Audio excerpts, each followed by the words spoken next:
নমস্কার। গল্পসঙ্গীর গল্পের আসরে সকল শ্রোতা বন্ধুদের স্বাগত জানাই।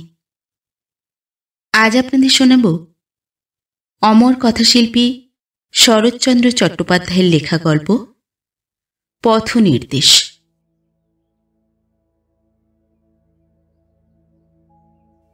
মাঝারি গৃহস্থ ঘরে বাড়ির কর্তা যখন যক্ষারোগে মারা যান, তখন তিনি পরিবারটিকেও আধমরা করিয়া যান। সুলোচনার স্বামী পতিতপাবন ঠিক তাহাই করিয়া গেলেন। বর্ষাধিক কাল রোগে ভুগিয়া একদিন বর্ষার দুর্দিনে গভীর রাত্রে তিনি দেহত্যাগ করিলেন। সুলোচনা কাল স্বামীর শেষ প্রায়শ্চিত্ত করাইয়া দিয়া পার্শ্বে আসিয়া বসিয়াছিলেন, আর উঠেন নাই। স্বামী নিঃশব্দে প্রাণত্যাগ করিলেন। সুলোচনা তেমনি নিঃশব্দে বসিয়া রহিলেন, চিৎকার করিয়া পাড়া মাথায় করিলেন না। 13 বর্ষীয়া অনুরা কন্যা হেমনলিনী কিছুক্ষণ পূর্বে অদূরে মাদুরের উপর ঘুমাইয়া পড়িয়াছিল, তাহাকেও জাগাইলেন না। সে ঘুমাইতে লাগিল, পিতার মৃত্যুর কথা জানিতেও পারিল না।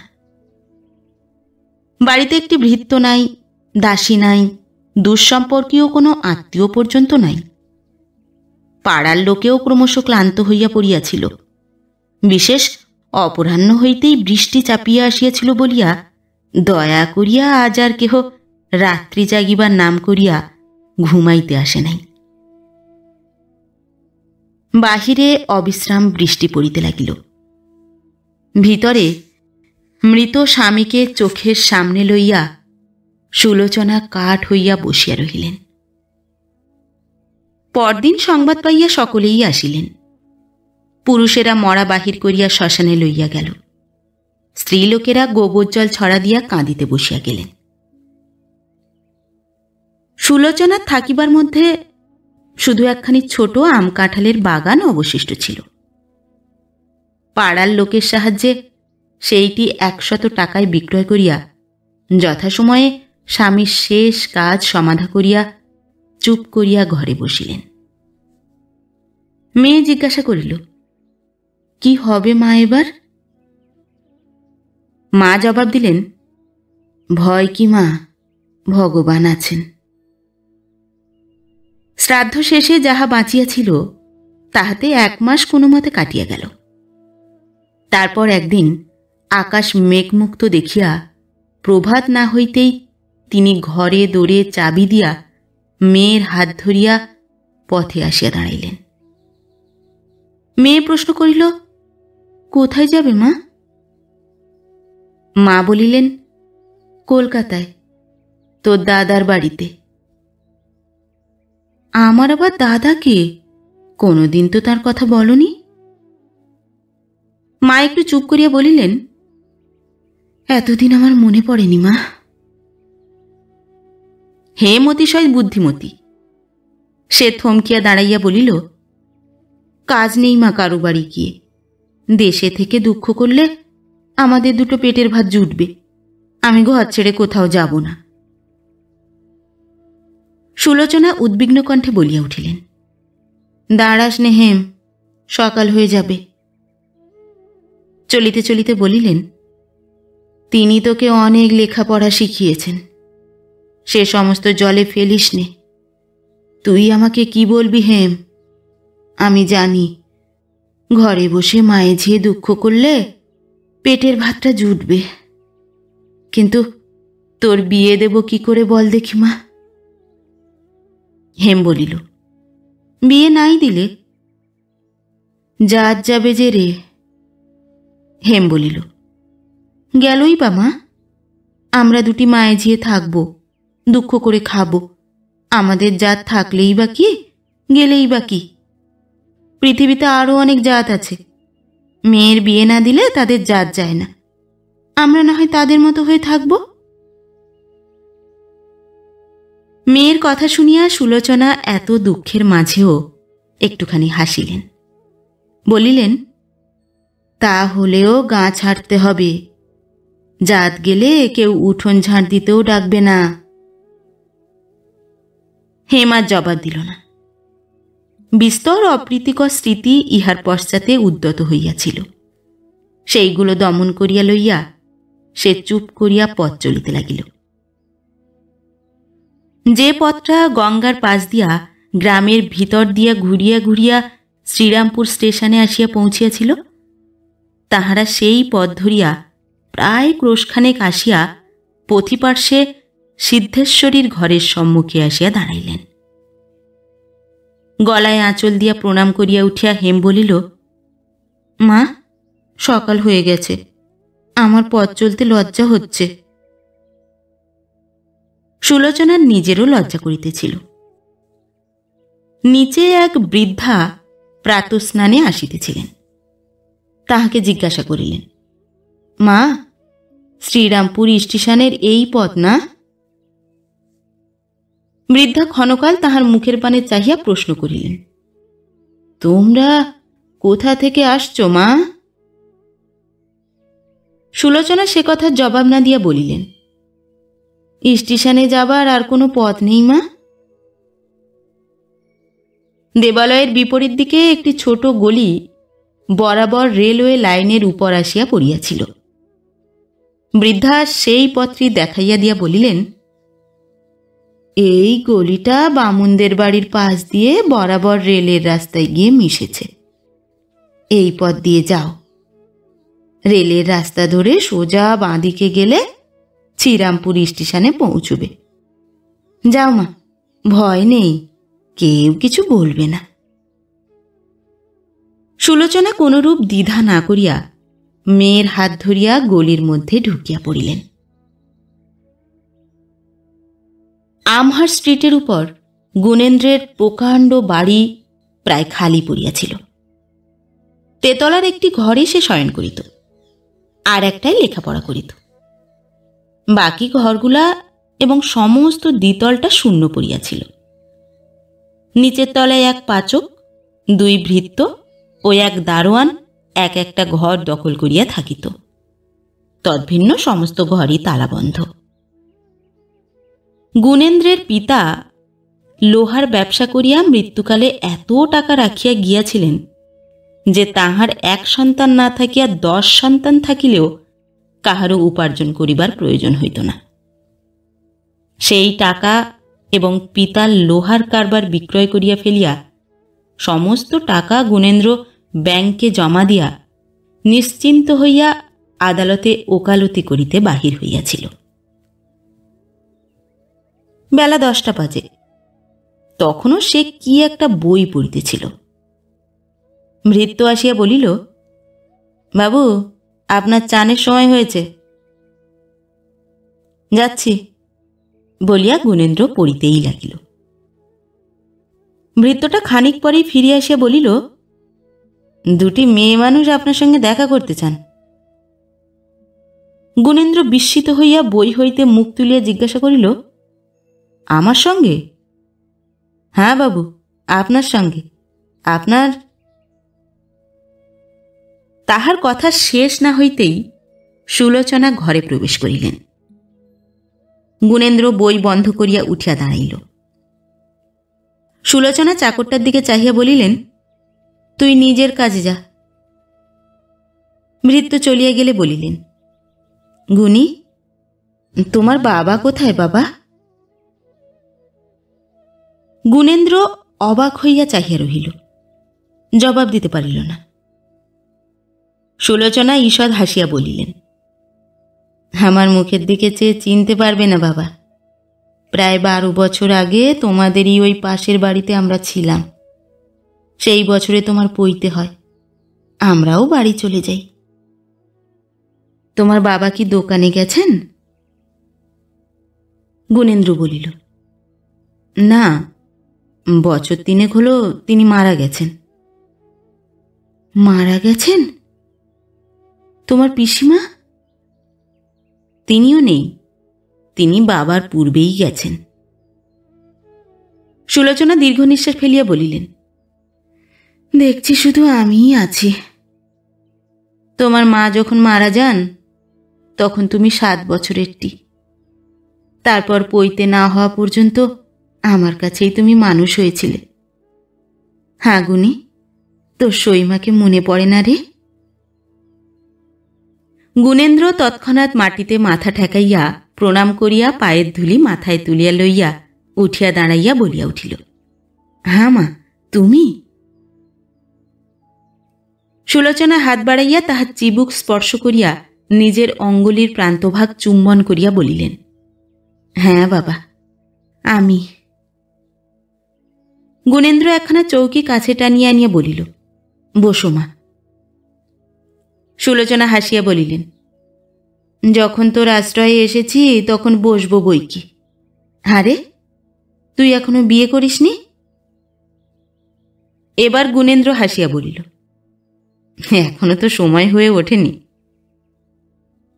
সুলোচনা বলিলেন, এইবারে হবে। বাড়িতে কি কেউ মেয়ে মানুষ নেই?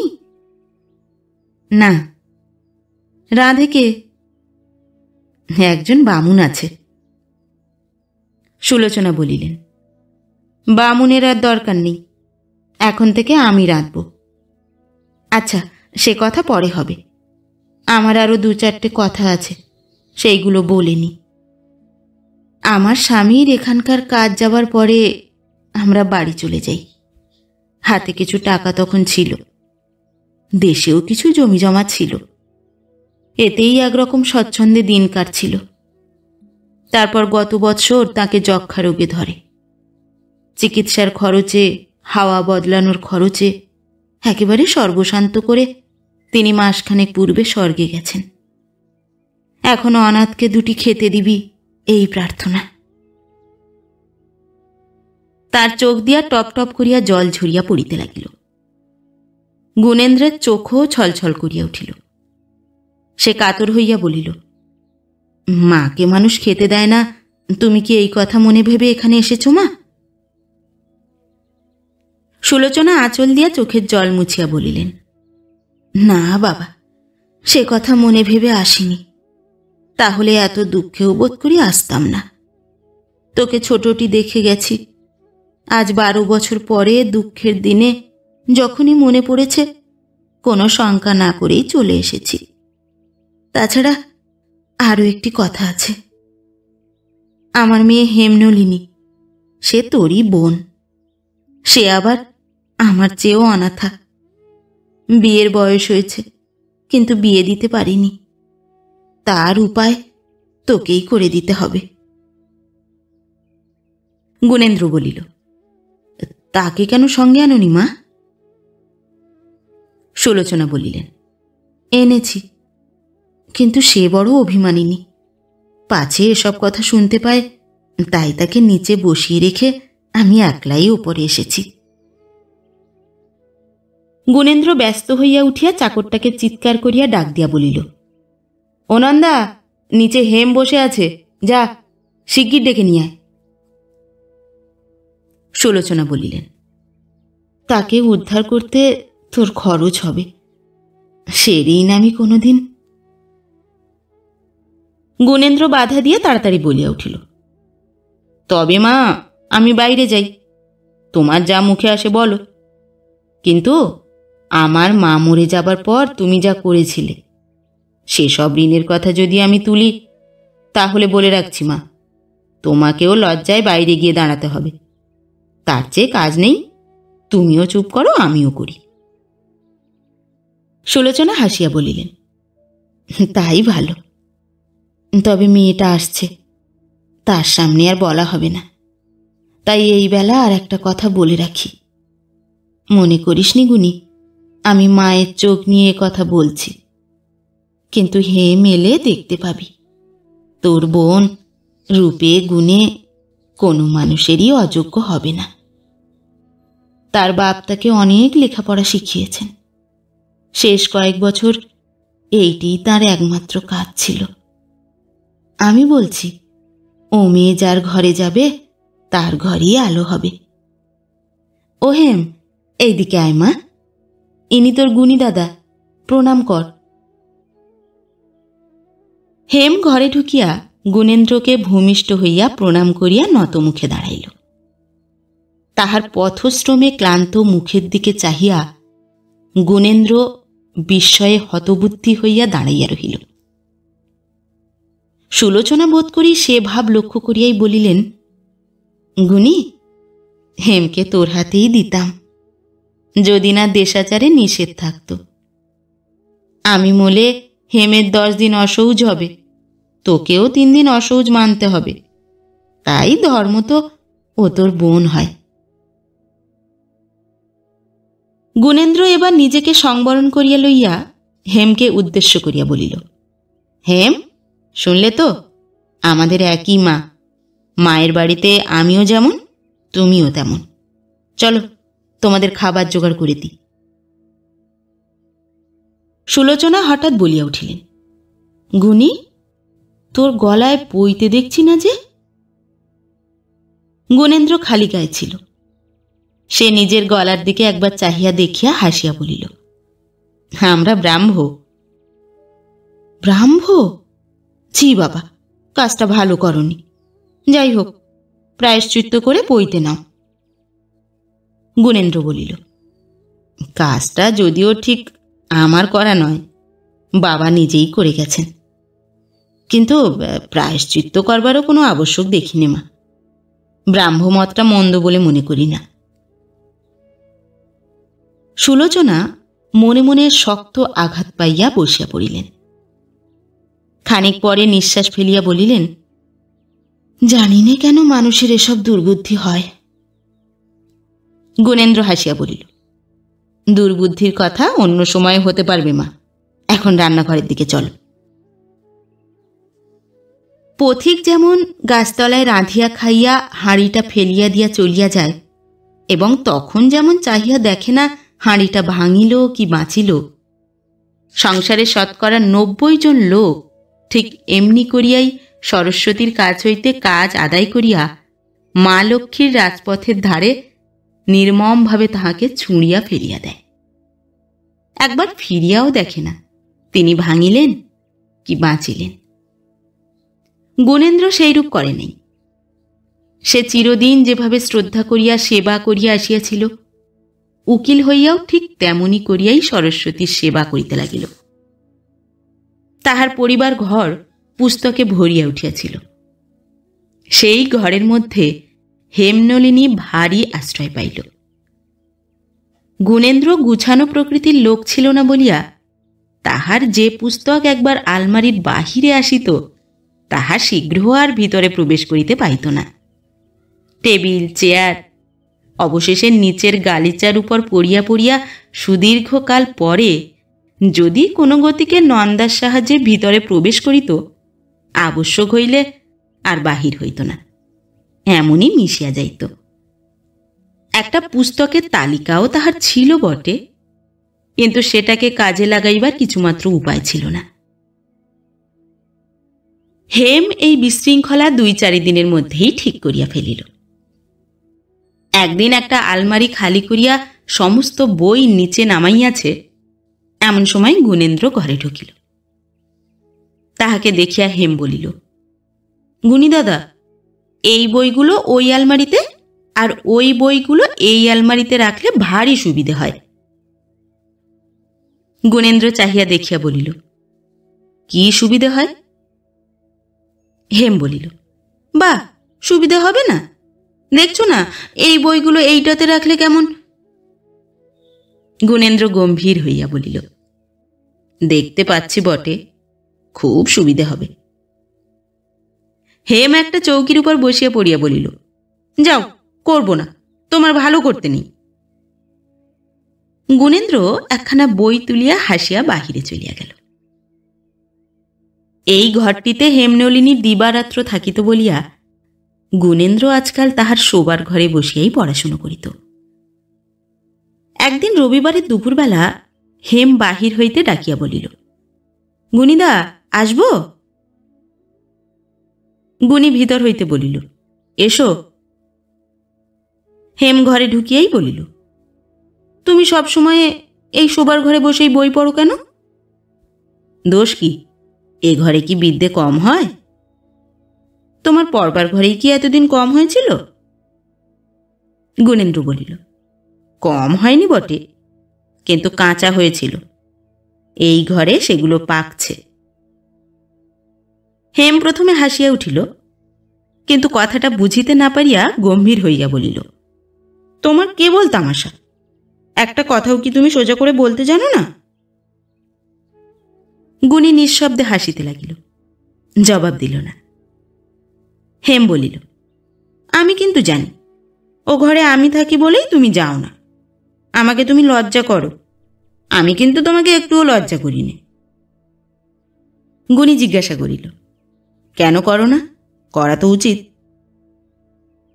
হেম হাত দিয়া এক গোছা চুল কপালের উপর হইতে পিঠের দিকে সরাইয়া দিয়া বলিল, তোমাকে আবার লজ্জা করতে যাব কি? তুমি কি পর? সে হবে না গুণীদা, চলো সে ঘরে। বলিয়া সে বইগুলা তুলিয়া লইয়া বাহির হইয়া গেল। হেমের সর্বদা ব্যবহারের জন্য হার, চুড়ি, বালা প্রভৃতি কতকগুলা অলঙ্কার গুণী কিনিয়া আনিয়াছিল। সুলোচনা দেখিয়া বলিলেন, কেন বাবা এসব? গুণী বলিল, এই কটিতে কি হবে মা, আরও তো ঢের চাই, শুধু হাতে তো মেয়ে পার হবে না। সুলোচনা আর কথা কহিতে পারিলেন না, কিন্তু তিনি মনে মনে উদ্বিগ্ন হইয়া পড়িতেছিলেন। এই দুটিতে কেমন করিয়া যে এত সত্বর এত আপনার হইয়া গেল, এই কথা তিনি যখন তখন ভাবিতে লাগিলেন। একদিন তিনি গুণীকে ডাকিয়া বলিলেন, এই সামনের অঘ্রাণ যেন বয়ে না যায় বাবা, যেমন করে হোক ওর বিয়ে দিতেই হবে, মেয়ে বড় হয়ে উঠেছে। গুণী বলিল, সেজন্য তুমি নিশ্চিন্ত থাকো মা, কিন্তু হাত পা বেঁধে জলে ফেলেও তো দিতে পারবো না, একটি সুপাত্র তো চাই। সুলোচনা দীর্ঘ নিঃশ্বাস ফেলিয়া বলিলেন, সুপাত্র অপাত্র ওর অদৃষ্ট গুণী, আমাদের কাজ আমরা করব, তারপরে ভগবানের হাত। সে ঠিক কথা মা, বলিয়া গুণী চলিয়া গেল। তাহার মুখের উপর দিয়া একটা কালো ছায়া ভাসিয়া গেল। সুলোচনা তাহা লক্ষ্য করিয়া আর একটা দীর্ঘ নিঃশ্বাস ফেলিয়া নিজের কাজে চলিয়া গেলেন। মনে মনে বলিলেন, না, ভালো হচ্ছে না, যত শীঘ্র পারা যায় পাত্রস্থ করা যায়। কয়েকদিন পরে হেম হঠাৎ ঘরে ঢুকিয়াই বলিল, এখনো শুয়ে আছো? কাপড় পরনি? শিগগির ওঠো। গুণী বিছানার উপর শুইয়া চুপ করিয়া চাহিয়া রহিল। হেম আলমারির কাছে গিয়া খট করিয়া আলমারি খুলিয়া এক মুঠা নোট ও টাকা লইয়া আঁচলে বাঁধিল। চাবি বন্ধ করিয়া কাছে আসিয়া বলিল, তোমার পায়ে পড়ি গুণীদা, আর দেরি করো না, ওঠো, দোকান বন্ধ হয়ে যাবে। গুণী তাহার সাজগোজ দেখিয়া কতকটা অনুমান করিয়াছিল। জিজ্ঞাসা করিল, কোথায় যেতে হবে? হেম ব্যস্ত হইয়া বলিল, বেশ, গাড়ি তৈরি করতে বলে দিয়েছি 1 ঘন্টা আগে, এখন তুমি বলছো কোথায় যেতে হবে। গুণী বলিল, কোচম্যান না হয় জানতে পারে কোথায় যেতে হবে, আমি তো কোচম্যান নই, আমি জানবো কি করে? হেম হাসিয়া উঠিল, বলিল, তুমি কোচম্যান কেন হবে গুণীদা? চলো, দোকান বন্ধ হয়ে যাবে। কোন দোকান? বইয়ের দোকান গো। তোমাকে মানদা বলে যায়নি? আমি তাকে দিয়ে বলে পাঠিয়েছিলাম যে অনেক ভালো ভালো নতুন বাংলা বই বেরিয়েছে, আমি একটা লিস্ট করেছি। তাহার হাতে একটা কাগজের টুকরো দেখিয়া গুণী হাত বাড়াইয়া বলিল, লিস্ট দেখি। না, তাহলে তুমি কিনতে দেবে না। তাহলে চুরি করে কিনলেও পড়তে দেব না। হেম ক্ষণকাল চুপ করিয়া থাকিয়া বলিল, আচ্ছা চলো, গাড়িতে দেখাবো। সন্ধ্যার সময় তাহারা এক গাড়ি বই কিনিয়া ফিরিয়া আসিল। সুলোচনা দেখিয়া বলিলেন, ইস, এত বই কি হবে রে? গুণী বলিল, কি জানি মা, ওসব হেমের বই, কেবল কতগুলো বাজে বই কিনে টাকা নষ্ট করে এলো। সুলোচনা বলিলেন, তুই দিলি কেন? গুণী বলিল, আমি কেন দেব? চাবি ওর হাতে, ও নিজে টাকা নিলে, গাড়ি তৈরি করতে বলে দিলে, তারপর নিজে গিয়ে কিনে আনলে। আমি শুধু সঙ্গে ছিলাম বই তো নয়। হেম পুস্তকের রাশি নন্দাকে দিয়া, মানদাকে দিয়া এবং কতক নিজে বহিয়া লইয়া তেতলার ঘরে চলিয়া গেল। সুলোচনা বলিলেন, গুনি, অত প্রশ্রয় দিস নে বাবা, কোথায় কার হাতে পড়বে, তখন দুঃখে মারা যাবে। গুনি উপরে পরিবার ঘরে গিয়া দেখিল হেম গ্যাসের আলোর নিচে বসিয়া নূতন পুস্তকের পিছনে আঠা দিয়া নম্বর আঁটিতেছে এবং বলিল, মা বলেছেন তোমাকে আর প্রশ্রয় দেওয়া হবে না, কোথায় কার হাতে পড়ে দুঃখে কষ্টে মারা যাবে। হেম মুখ ফিরাইয়া ক্রুদ্ধ হইয়া বলিল, কেন মারা যাব? আমাকে গরিব দুঃখীর ঘরে দিলে আমি তার পরের দিনই পালিয়ে আসব। গুনি হাসিয়া বলিল, তবে সেই ভালো। হেম আর জবাব দিল না, কাজ করিতে লাগিল। গুণেন্দ্র কিছুক্ষণ নিঃশব্দে তাহার দিকে চাহিয়া থাকিয়া অতি ক্ষুদ্র একটি নিঃশ্বাস দমন করিয়া লইয়া নিজের ঘরে চলিয়া গেল। দুর্গাপূজা শেষ হইয়া গেল। বিজয়ার দিনে গাড়ি করিয়া ঠাকুর ভাসান দেখিয়া ফিরিয়া মাকে প্রণাম করিয়া হেম উপরে উঠিয়া গেল। তেতলার খোলা ছাদের উপর জ্যোৎস্নার আলোকে গুণেন্দ্র একাকী পায়চারি করিতেছিল। হেম সম্মুখে আসিয়া তাহার পায়ের উপর মাথা রাখিয়া প্রণাম করিয়া পায়ের ধুলা মাথায় লইয়া উঠিয়া দাঁড়াইল। গুণেন্দ্র নিঃশব্দে তাহার মুখের পানে চাহিয়া আছে দেখিয়া একবার একটুখানি যেন লজ্জা করিয়া উঠিল, কিন্তু তখনই বলিল, আমাকে আশীর্বাদ করলে না গুণিদা? গুণেন্দ্র চমক ভাঙিয়া গেল, তাড়াতাড়ি বলিয়া উঠিল, করেছি বই কি। কই করলে? মনে মনে করেছি। হেম হাসি চাপিয়া বলিল, কি আশীর্বাদ করলে আমাকে বলো। গুণেন্দ্র বিপদগ্রস্ত হইয়া অবশেষে গম্ভীর হইয়া বলিল, আশীর্বাদ করে বলতে নেই, তাহলে ফলে না। হেম বলিল, আচ্ছা সে হবে। তুমি মাকে প্রণাম করেছ? সে তো রোজ করি। হেম ব্যস্ত হইয়া বলিল, না না, সে হবে না, আজ বিজয়া, আজ বিশেষ করে প্রণাম করতে হয়। শিগগির যাও, না হলে তিনি দুঃখ করবেন। গুণেন্দ্র নিচে নামিয়া গেল। কার্তিক মাসের মাঝামাঝি একদিন হেম ঝড়ের মতো ঘরে ঢুকিয়াই বলিল, তোমাদের কি আর কথা নেই, আর কাজ নেই? কেন, তোমাদের কি করেছি আমি? বলিয়াই সে কাঁদিয়া ফেলিল। গুণেন্দ্র হতবুদ্ধি হইয়া বলিল, কি হয়েছে হেম? হেম কাঁদিতে কাঁদিতে বলিল, যেন কিছু জানে না। কি হয়েছে হেম?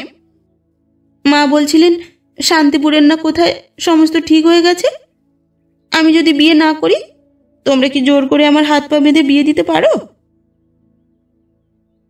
গুণেন্দ্র এবার বুঝিতে পারিয়া হাসিয়া বলিল, ও এই কথা, বড় হয়েছ, তোমার বিয়ে দিতে হবে না? না। না কি? বিয়ে না দিলে জাত যাবে যে। বিয়ে না দিলে তোমাদের জাত যায় কি? গুণেন্দ্র কহিল, আমাদের যায় না, আমরা ব্রাহ্ম, কিন্তু তোমাদের যখন সময়ে বিয়ে না দিলে জাত যায়, তখন দিতেই হবে। হেম চোখ মুছিয়া বলিল, তোমরাই ঠিক, তোমরাই মানুষ, তাই মানুষকে এমন ধরে বেঁধে বধ করো না। আমি কিছুতেই এ বাড়ি ছেড়ে যাব না, তা তোমরা কেন যত মতলবি করো না। গুণেন্দ্র তাহাকে শান্ত করিবার অভিপ্রায়ে স্নিগ্ধ কণ্ঠে কহিল, সেও খুব বড় বাড়ি, তিনি দেখতে শুনতে ভালো, বিদ্বান, বুদ্ধিমান, বড় লোক, সেখানে তোমার কোনো কষ্ট হবে না। হেম কিছুমাত্র শান্ত না হইয়া সবেগে মুখের উপর হইতে চুল সরাইয়া দিয়া কহিল, সে হবে না, কিছুতেই হবে না। তোমাকে আমি বলছি, আমি তোমাদের ভার বোঝা হয়ে থাকি, আমাকে খেতে দিতে হবে না। আমি উপোস করে আমার পড়বার ঘরে পড়ে থাকব, আমি কিছু চাইব না। গুণেন্দ্র হাসিবার চেষ্টা করিয়া বলিল, সেখানেও তোমার পড়বার ঘর পাবে, না পাও, তোমার এই ঘর আমি সেখানে তুলে দিয়ে আসব। হেম সে কথায় কর্ণপাত না করিয়া কাঁদিয়া বলিল, তোমাকে কিচ্ছু করতে হবে না গুনিদা, কিচ্ছু না। এই অঘ্রাণ মাসে, এই 1 মাস পরে তোমার দুটি পায়ে পড়ি গুনিদা, তুমি সম্বন্ধ ভেঙে দাও। তাহার কান্না দেখিয়া গুণেন্দ্রের নিজের চোখও ভিজিয়া উঠিয়াছিল। সে কোনো মতে আত্মসংবরণ করিয়া লইয়া বলিল, সে কি হয় ভাই, সে হয় না, কথাবার্তা সব পাকা হয়ে গেছে।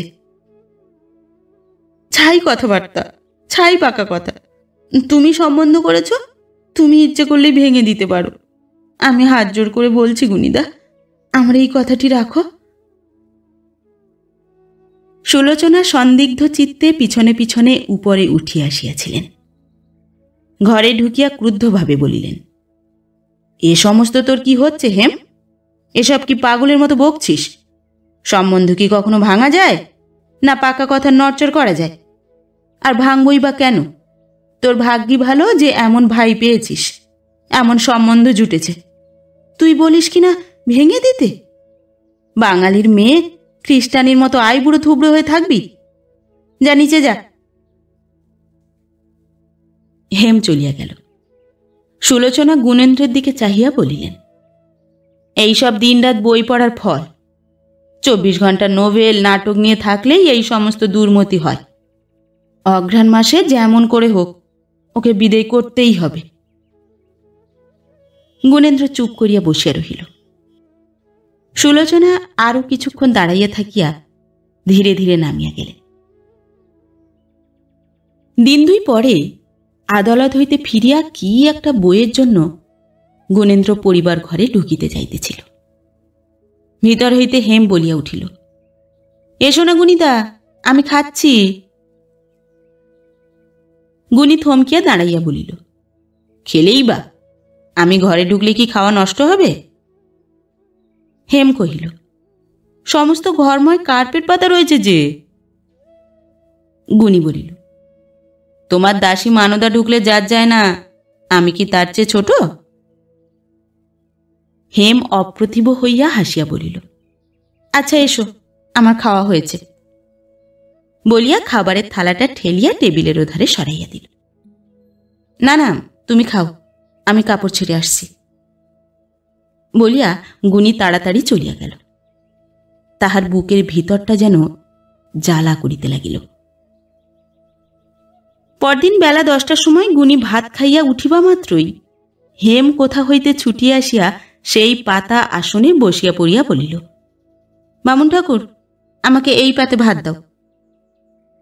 বামুন ঠাকুর আশ্চর্য হইয়া বলিল, ওতে যে বাবু খেয়ে গেলেন।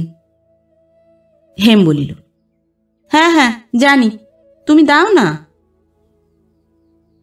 পাশের ঘর হইতে শুনিতে পাইয়া সুলোচনা নিকটে আসিয়া বলিলেন, ও কি করছিস হেম? ও যে গুনির এঁটো পাত, যা কাপড় ছেড়ে গঙ্গাজল স্পর্শ করে আয়। হেম উচ্ছিষ্টা বশেষ হইতে 1 গ্রাস মুখে পুরিয়া দিয়া বলিল, ঠাকুর ভাত দাও। গুনিদার এঁটো পাতে বসে খাবার যোগ্যতা সংসারের কজনের ভাগ্যে আছে? এ পাতে খেতে পাওয়া ভাগ্য। সুলোচনা অবাক হইয়া চাহিয়া রহিলেন। বামুন ঠাকুর আরও ভাত তরকারি আনিয়া থালের উপর দিয়া গেল। গুনি বারান্দার ওধারে বসিয়া মুখ ধুইতেছিল, সমস্ত শুনিতে পাইল। সন্ধ্যার পর সে হেমকে বলিল, আজ হেমের যে জাত গেল। হেম নূতন বই লইয়া মগ্ন হইয়া পড়িতেছিল। মুখ না তুলিয়াই বলিল, তোমাকে কে বললে? যেই বলুক, জাত গেছে তো। হেম মুখ তুলিয়া বলিল, না, তোমার পাতে বসে খেলে কারুর জাত যায় না, যারা জাত তৈরি করেছে তাদেরও না। গুনি অদূরে আর একটা চেয়ারের উপর বসিয়া পড়িয়া বলিল, তা হোক, কিন্তু কাজটা ভালো হয়নি। যার যা জাত তাই তার মেনে চলা উচিত। তাছাড়া মাকে দুঃখ দেওয়া হয় যে। হেম ক্ষণকাল চুপ করিয়া থাকিয়া হঠাৎ যেন রাগ করিয়া বলিল, এ যেন তোমার বাড়ি নয়, তোমার জায়গা নয়। তুমি যেন সকলের নিচে, সকলের ছোট। এ যদি বা তোমার সহ্য হয়, আমার হয় না। তোমার পাতে বসে খেলে মা দুঃখ পান, না খেলে মার চেয়ে যিনি বড় তাকে দুঃখ দেওয়া হয়। আচ্ছা, তুমি এখন যাও, আমি বকতে পারিনি, পড়ি। বলিয়া সে খোলা বইয়ের পাতার উপর তৎক্ষণাৎ ঝুঁকিয়া পড়িল। গুণেন্দ্র খানিকক্ষণ স্থির হইয়া বসিয়া থাকিয়া নিঃশব্দে উঠিয়া গেল। তাহার দুই চোখের উপর হইতে একটা কালো পর্দা আজ যেন অকস্মাৎ কোথায় অন্তর্ধান হইয়া গেল।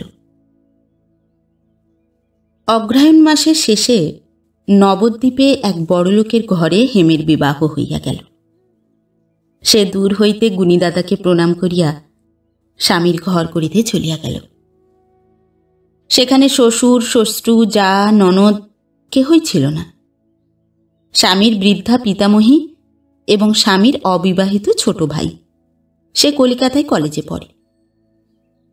কিশোরীবাবুর বয়স 36-এর কাছাকাছি। তিনি বিপত্নী হইয়া অবধি একটি ডাগর মেয়ে খুঁজিতেছিলেন।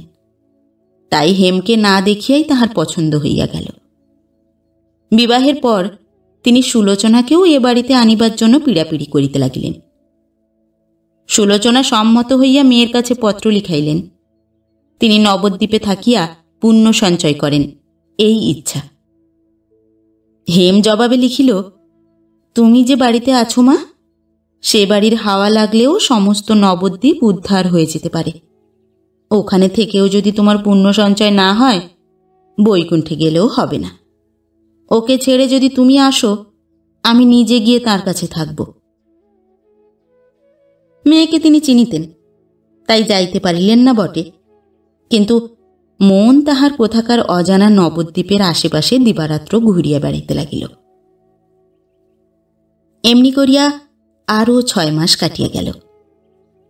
একদিন তিনি আর থাকিতে না পারিয়া কি একটা উৎসবের উপলক্ষ করিয়া নন্দাকে সঙ্গে করিয়া স্টিমারে চড়িয়া বসিলেন। সেখানে গিয়া তিনি মেয়েকে রোগা দেখিয়া দুঃখিত হইয়া বলিলেন, কেউ নাই মা এখানে, বোধ করি তোর যত্ন হয় না। মেয়ে হা না একটা জবাবও দিল না। উৎসব শেষ হইয়া গেল, তবু তাহার ফিরিবার গা নাই দেখিয়া একদিন হেম বলিল, আর কতদিন জামাইয়ের বাড়ি থাকবে মা, লোকে নিন্দে করবে যে। সুলোচনা রাগিয়া উঠিয়া বলিলেন, তুই আমাকে তাড়াতে পারলেই বাঁচিস, এ তবু তো আপনার মেয়ে জামাইয়ের বাড়ি, সেইখানেই কোন নিজের বাড়িতে ফিরে যাব শুনি। হেম কিছুক্ষণ অবাক হইয়া বসিয়া থাকিয়া বলিল, তোমার দোষ নেই মা, এ আমাদের মেয়ে মানুষের স্বধর্ম, আমরা আপনার পর একদিনেই ভুলে যাই। দিন কাটিতে লাগিল। আবার দুর্গাপূজা ঘুরিয়া আসিল। গুণী বড় ঘটা করিয়া পূজার তত্ত্ব পাঠাইয়াছিল। সুলোচনা হেমকে আড়ালে ডাকিয়া বলিলেন, গুণী আমার ব্রাহ্ম বটে, কিন্তু এসব জানি। মিষ্টান্ন প্রভৃতি পাড়ায় বিতরণ করিয়া কাপড় চোপড় সকলকে দেখাইয়া বলিতে লাগিলেন, আমি ঘরে নেই, তাই ছেলে আমার বোনকে তত্ত্ব পাঠিয়েছে, এবং পূজা দেখিয়াই তিনি ঘরে ফিরিবেন, এ কথাও সকলের কাছে প্রচার করিয়া দিলেন। তাহার যাওয়া সম্বন্ধে হেম সেদিন হইতে আর কোনো কথা বলিত না, আজও চুপ করিয়া রহিল। সুলোচনা বুঝিতে পারিয়া মনে মনে বলিলেন, যদি কখনো ভগবান দিন দেন তখন বুঝবি মা, সন্তানকে ছেড়ে যেতে মায়ের প্রাণ কি করে। কিন্তু পূজা শেষ না হইতেই সুলোচনাকে শক্ত করিয়া ম্যালেরিয়ায় ধরিল। মাসখানেক জ্বরভোগের পরে একদিন হেম বলিল, আর কেন মা, বিপদে মধুসূদনকে স্মরণ করিতে হয়, যদি বাঁচতে চাও গুণীদাকে ডাক দাও। বলিতে বলিতে তাহার 2 চোখ জলে ভরিয়া গেল। তারপর সেই জল ঝরঝর করিয়া ঝরিয়া পড়িতে লাগিল। সে ঊর্ধ্বমুখে স্থির হইয়া বসিয়া রহিল। মা বলিলেন, তাই কর হেম, তাকে চিঠি লিখে দে। হেম বাড়ির সরকারকে দিয়া মাকে লইয়া যাইবার জন্য গুণেন্দ্রকে চিঠি লিখাইয়া দিল। 2 দিন পরে মানদা ও দারোয়ান আসিয়া উপস্থিত হইল। হেম মানদাকে ডাকিয়া জিজ্ঞাসা করিল, গুণিদা এলো না কেন রে? মানদা বলিল, তাঁরও অসুখ, প্রায় 2 সপ্তাহ হয়ে গেল। সর্দি, কাশি, কোনোদিন বা একটু জ্বর, না হলে তিনিই আসতেন। হেম আশা করিয়াছিল গুণিদাদা আসিবে। সুলোচনা চলিয়া গেলেন।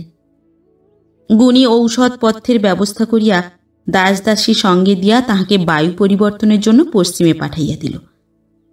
যাইবার সময় সুলোচনা বলিলেন, গুণী, তুইও আমার সঙ্গে আয় বাবা, তোর দেহটাও ভালো নেই, চল দুজনেই যাই।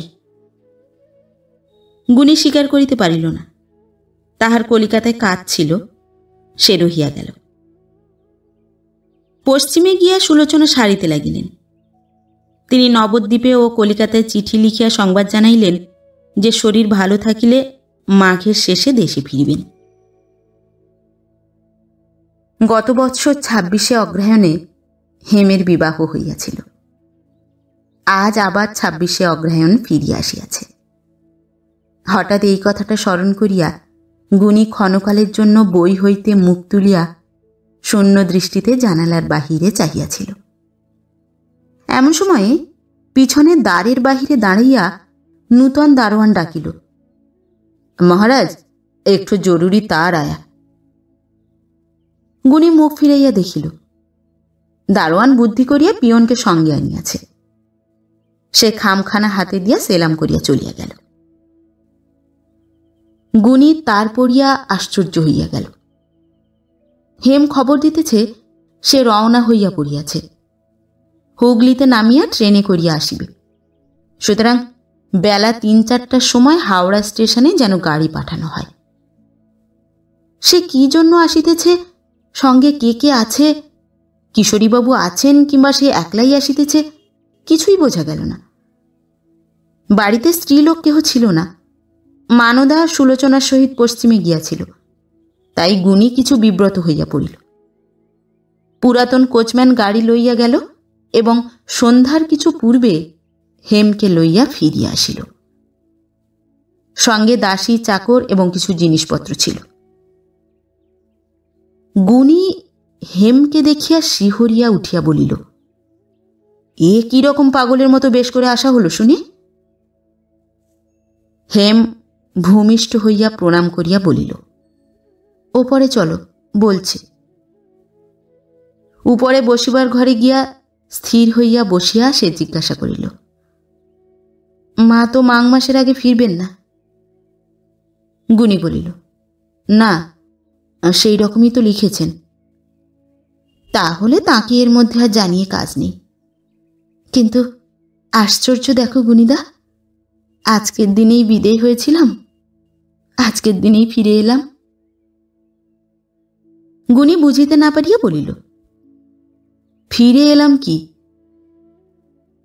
হেম সহজভাবে বলিল, ফিরে এলাম বই কি, আর সেখানে কি করে থাকব? কেন, তুমি কি আমার থান কাপড় দেখেও কিছু বুঝতে পারছ না?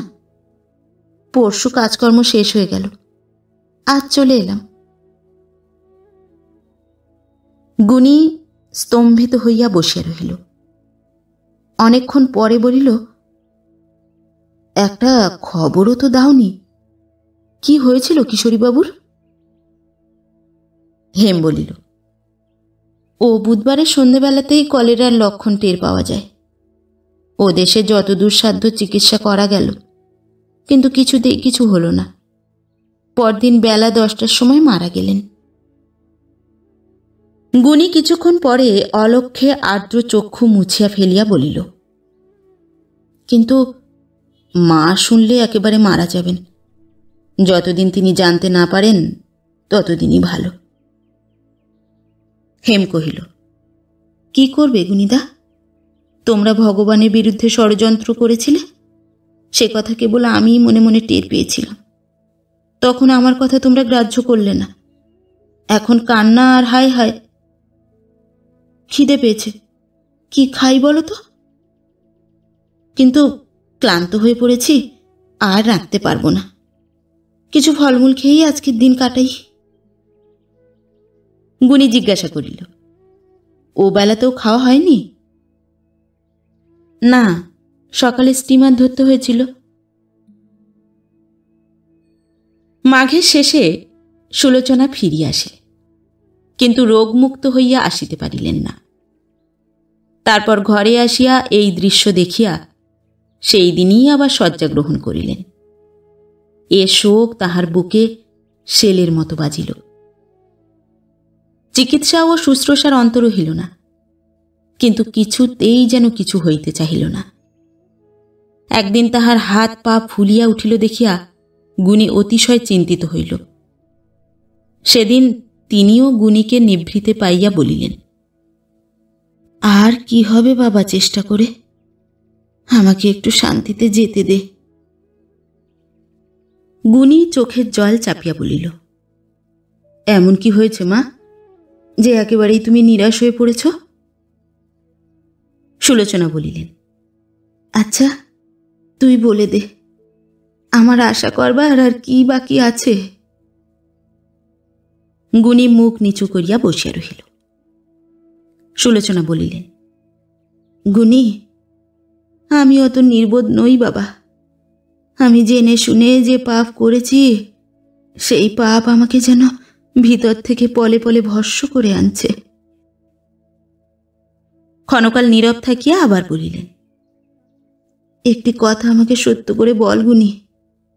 আমি বেশ জানি একদিন তুই আমার হেমকে স্নেহ করতিস, আর একবার চেষ্টা করলে কি তাকে আবার স্নেহ করতে পারিস নে? গুণী মুখ নিচু করিয়া বলিল, তাকে তো চিরকালই স্নেহ করি মা, সেদিনও করেছি, আজও করি।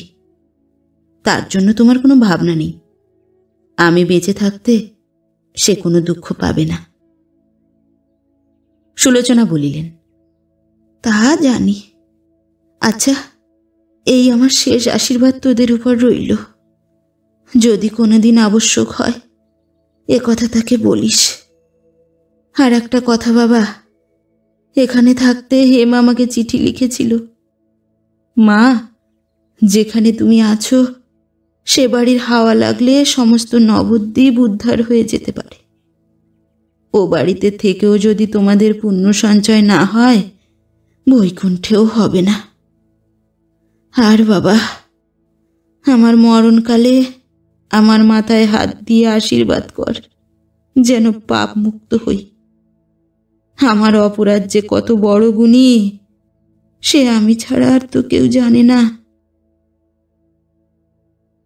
গুণী নিঃশব্দে কাঁদিতে লাগিল।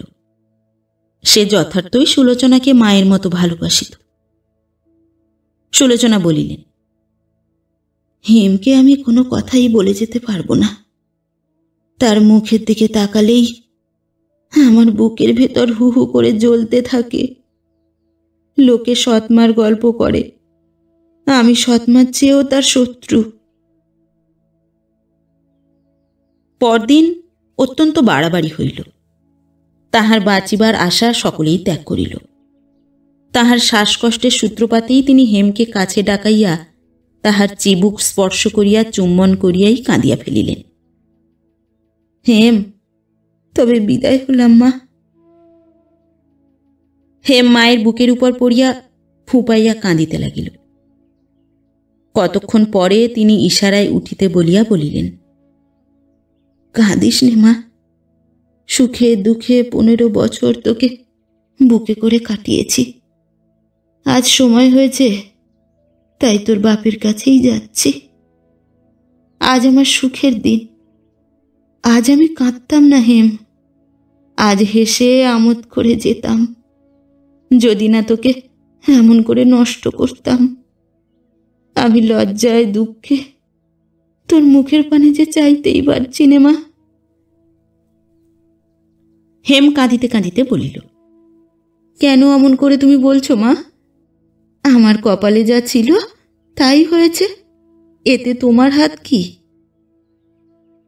সুলোচনা বাধা দিয়া বলিলেন, আমার হাত ছিল, সে হাত আমি নিজের হাতেই কেটেছি। তুই বলছিস মন্দ কপাল, কিন্তু তোর কপালের মতো ভালো কপাল এ রাজ্যে একটি মেয়েরও ছিল না মা। আমি যদি না মাঝে পড়ে সমস্ত নষ্ট করে দিতাম। আমি যে সমস্তই জানি, তাতেই তো এ দুঃখ রাখবার আর জায়গা খুঁজে পেলাম না। অজানা পাপের উপায় আছে, কিন্তু জেনে শুনে পাপ করার কোথায় মোচন পাবো মা? তাহার চোখ দিয়া টপ টপ করিয়া বড় বড় অশ্রু গড়াইয়া পড়িতে লাগিল। হেম আঁচল দিয়া তাহা মুছাইয়া দিলে কিছুক্ষণ পরে সুলোচনা পুনরায় বলিলেন, মায়ের উপর রাগ করিস নে মা। পাছে এ কথা বললে তোর অকল্যাণ করা হয়, তাই বলতে পারলাম না। না হলে আজ মরণকালে হাত জোর করে বলতাম। হেম তাড়াতাড়ি তাহার মুখে হাত চাপা দিয়া কাঁদিয়া উঠিয়া বলিল, কি করলে তুমি সুখী হও আমাকে বলো, আমি তাই করব। আমি তো কোনোদিন তোমার অবাধ্য হইনি মা।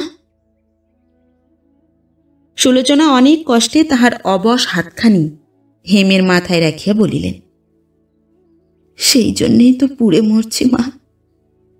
আমার যা বলবার তা আমি গুণীকে বলেছি, দরকার হলে সেই তোকে বলবে।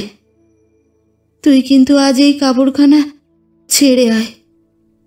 যে কাপড় পরে 1 বছর আগে এই ঘরে এই খাটের উপর এসে বসতিস, যেসব গয়না পরে আমাকে প্রণাম করতে এসেছিলি, আমার গুণীর দেওয়া সেই কাপড় সেই গয়না পরে আমার সামনে আয়।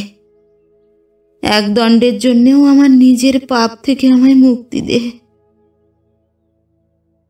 হেম নিঃশব্দে উঠিয়া গিয়া তাহার আদেশ পালন করিয়া ফিরিয়া আসিয়া বসিলে তাহার ওষ্ঠপ্রান্তে যেন ঈষৎ হর্ষের আভাস খেলা করিয়া গেল।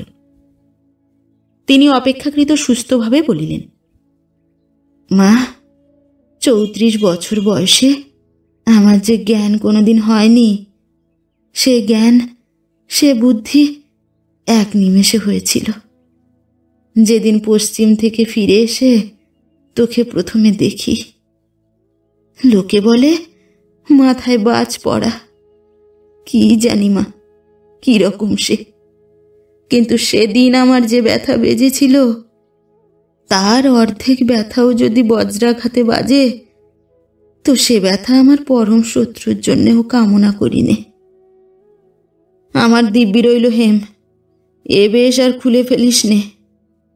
কি জানি কোন পাষাণ বিধবার সাজ তৈরি করে গিয়েছিল, আজ আমি অভিসম্পাত করি তাকে যেন আমার মতো আঘাত বুক পেতে সইতে হয়। না না হেম, বাধা দিস নে। মা, কাল আমি আর বলতে আসবো না। আজ তোকে বলি যেন তোর বাপের কাছে গিয়ে তোকে দেখে সুখী হতে পারি। তাহার আবার স্বর বন্ধ হইয়া আসিল। হেম আঁচল দিয়া ধীরে ধীরে চোখ মুছাইয়া দিতে লাগিল। বাহিরে জুতার শব্দ শুনিয়া হেম মাথার উপরে কাপড় তুলিয়া দিতেই গুণী সাহেব ডাক্তার লইয়া ঘরের সামনে আসিয়া উপস্থিত হইল। সুলোচনা দেখিতে পাইয়া অধীরভাবে বলিয়া উঠিলেন, আবার ডাক্তার কেন গুণী? ওইখান থেকে ভিজিট দিয়ে ওকে বিদায় করে দিয়ে তুই আমার কাছে এসে একবার বস। গুণী বলিল, মা, অন্তত একবার তোমার হাতটা। না গুণী, না, আর আমাকে দগ্ধ করিস নে, যেতে দে ওকে। সাহেব ডাক্তার অত বুঝিল না। সে ঘরে ঢুকিয়া নিকটে চৌকি টানিয়া লইয়া থার্মোমিটার বাহির করিতে লাগিল। সুলোচনা বিরক্ত হইয়া বলিলেন, ওর বুদ্ধি দেখো, ওইটে দিয়ে আজ আমার জ্বর দেখবে। জাগুনি, নন্দাকে পাঠিয়ে দে, ভালো কবিরাজ ডেকে আনুক। কখন শেষ হবে আমাকে শুনিয়ে যাক। বলে দে যেন ওষুধপত্র না আনে। সুলোচনা গ্যাসের আলো সহ্য করিতে পারিতেন না, তাই এ ঘরে বরাবর মোমবাতি জ্বলিত। সন্ধ্যা হইলে দাসীর সেজ জ্বালিয়া টেবিলের উপর রাখিয়া দিয়া গেলে সুলোচনা বলিলেন, আজকের রাত্রি বোধ করি শেষ রাত্রি। তাই আজ যদি না সত্যি কথা স্পষ্ট করে বলতে পারি, আজ যদি না লজ্জা আর সংকোচ ত্যাগ করে মুখের সঙ্গে বুকের সঙ্গে এক করে দেখতে পারি, তবে ভগবান যেন আমাকে আরও শাস্তি দেন, কিন্তু তিনি নির্দোষীকে যেন আর দুঃখ না দেন। আমার পাপের ফল যেন আমার উপর দিয়েই শেষ হয়। তিনি কিছুক্ষণ স্তব্ধ হইয়া থাকিয়া হঠাৎ দীর্ঘশ্বাস ফেলিয়া উ করিয়া উঠিলেন। হেম ব্যস্ত হইয়া মুখের উপর ঝুঁকিয়া পড়িয়া বলিল, কি মা? সুলোচনা আস্তে আস্তে বলিলেন, কিছুই নয় মা, শুধু কি তুই একা হেম? আমার গুণীর যে মুখ আমি চোখে দেখেছি, পাষাণেরও বোধ করি তাতে দয়া হতো, কিন্তু আমার হয়নি। অথচ সে আমাদের কি না করেছে।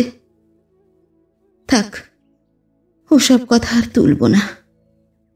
কোনোদিন তার অবাধ্য হোস নে মা, কোনোদিন তাকে দুঃখ দিস নে, এ কথাটা কোনোদিন ভুলিস নে মা। ও সব মানুষের বুকের ব্যথা স্বয়ং ভগবানের বুকে গিয়ে বাজে।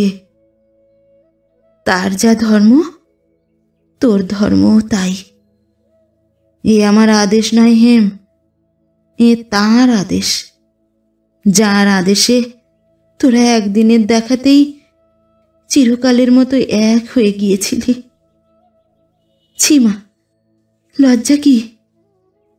যিনি অন্তর্যামী, যিনি বুকের ভিতর লুকিয়ে বসে কথা কন, তাকে অস্বীকার করো না, তাকে অমান্য করো না। তার হুকুম আমার ভেতরেও কথা কয়েছিল, কিন্তু দর্প করে তা শুনিনি, অগ্রাহ্য করে অপমান করেছিলাম, তাই তার ফল পাচ্ছি। কিন্তু তোদের উপর আমার এই শেষ অনুরোধ রইল মা, আমার অন্যায়, আমার পাপকে চিরকাল স্বীকার করে আমার দুষ্কৃতিকে যেন অক্ষয় করে রাখিস নে। মানদা আসিয়া বলিল, মা, কবিরাজ এসেছেন। সুলোচনা আস্তে আস্তে বলিলেন, তাকে আসতে বল। হেম, তুই একবার বাইরে যা মা। মায়ের মৃত্যুর পর হইতেই হেমের আচার ব্যবহারের আশ্চর্য পরিবর্তন দেখা দিল। কাছে থাকিয়াও সে যেন প্রতিদিন নিজেকে কোন সুদূর অন্তরালের দিকে ঠেলিয়া লইয়া যাইতে লাগিল। গুণেন্দ্র চিরদিন সহিষ্ণু ও নিস্তব্ধ প্রকৃতির লোক। এ পরিবর্তন সে প্রথমেই টের পাইল, কিন্তু নিঃশব্দে সহ্য করিয়া রহিল। অকস্মাৎ ধর্মের মধ্যে হেম কি রস পাইল সেই জানে। সে নাটক, নোভেল, কবিতার বই তুলিয়া রাখিয়া রামায়ণ, মহাভারত, গীতা ও উপনিষদের বাংলা অনুবাদের মধ্যে নিজেকে সম্পূর্ণরূপে নিমজ্জিত করিয়া ফেলিল।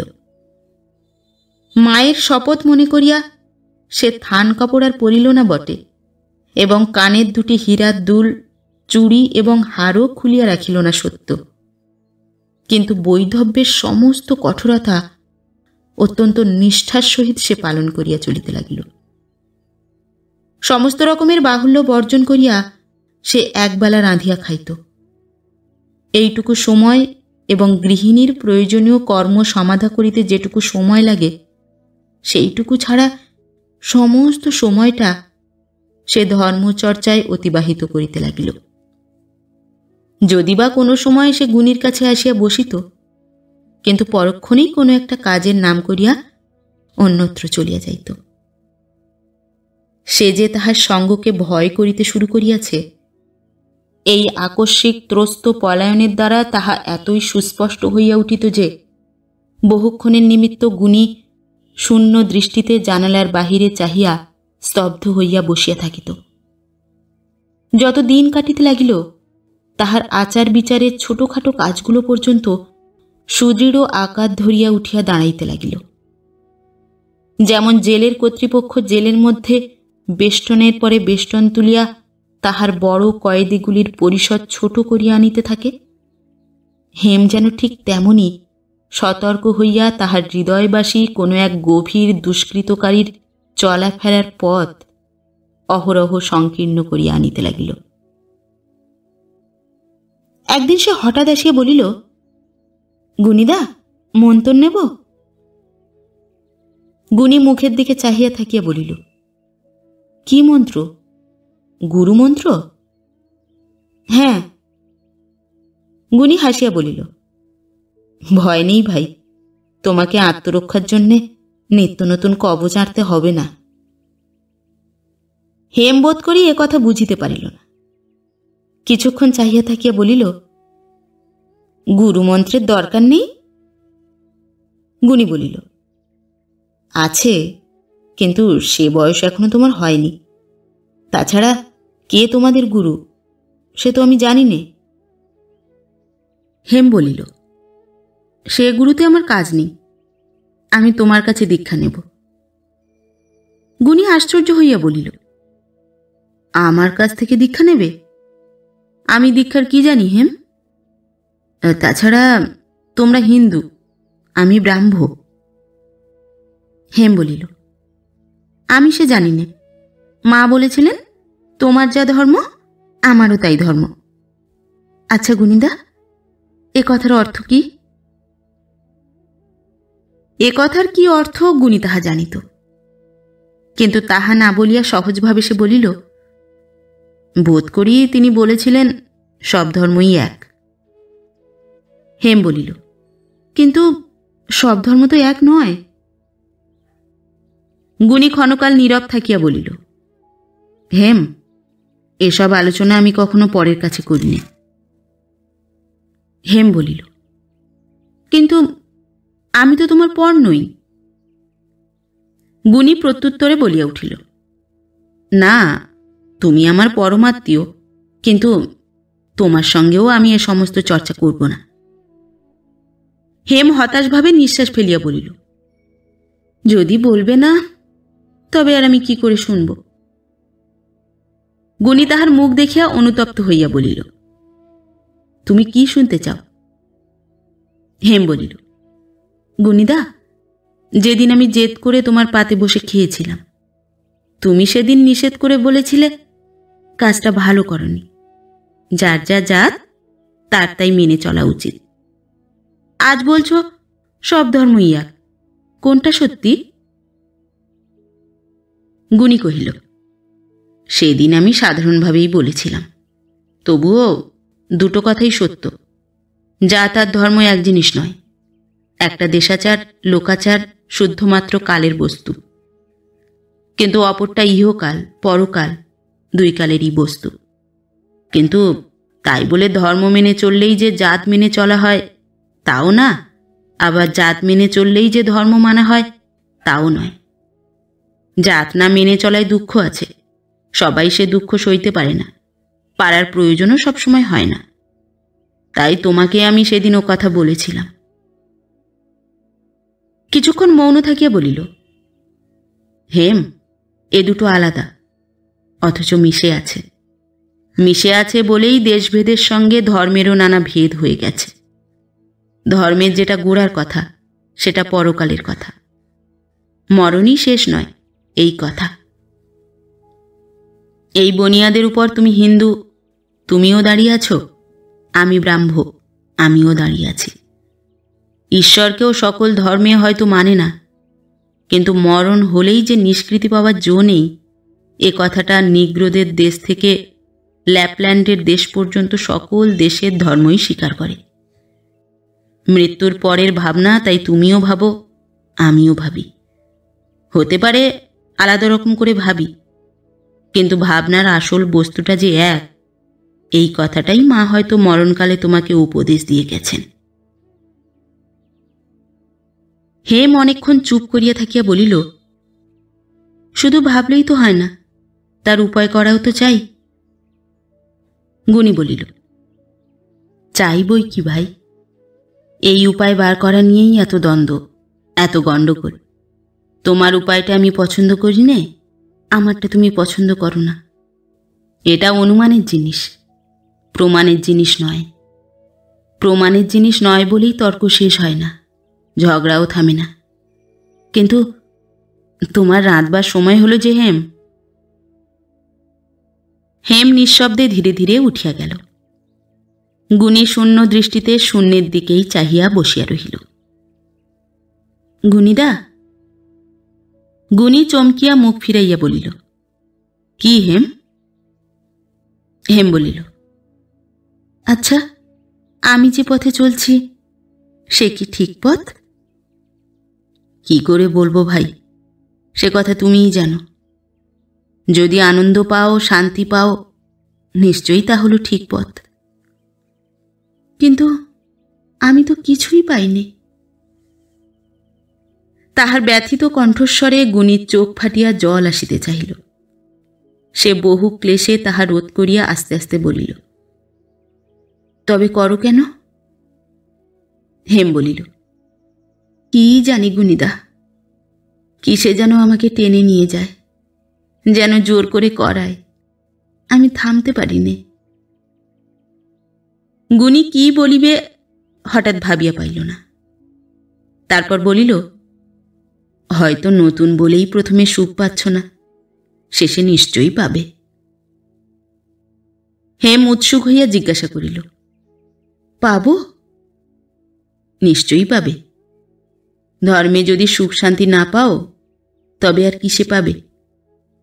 আমি আশীর্বাদ করি, একদিন নিশ্চয়ই তুমি সুখী হবে। দিন দুই পরে জ্যোৎস্নার আলোয় খোলা ছাদের উপর পাটি পাতিয়া গুণী চুপ করিয়া শুইয়াছিল। হেম আসিয়া পায়ের কাছে বসিয়া পড়িল। তোমার পায়ে হাত বুলিয়ে দেব গুণীদা?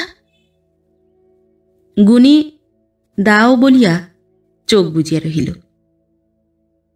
চন্দ্রালোকে দীপ্ত হেমের মুখের দিকে সে চাহিতে সাহস করিল না।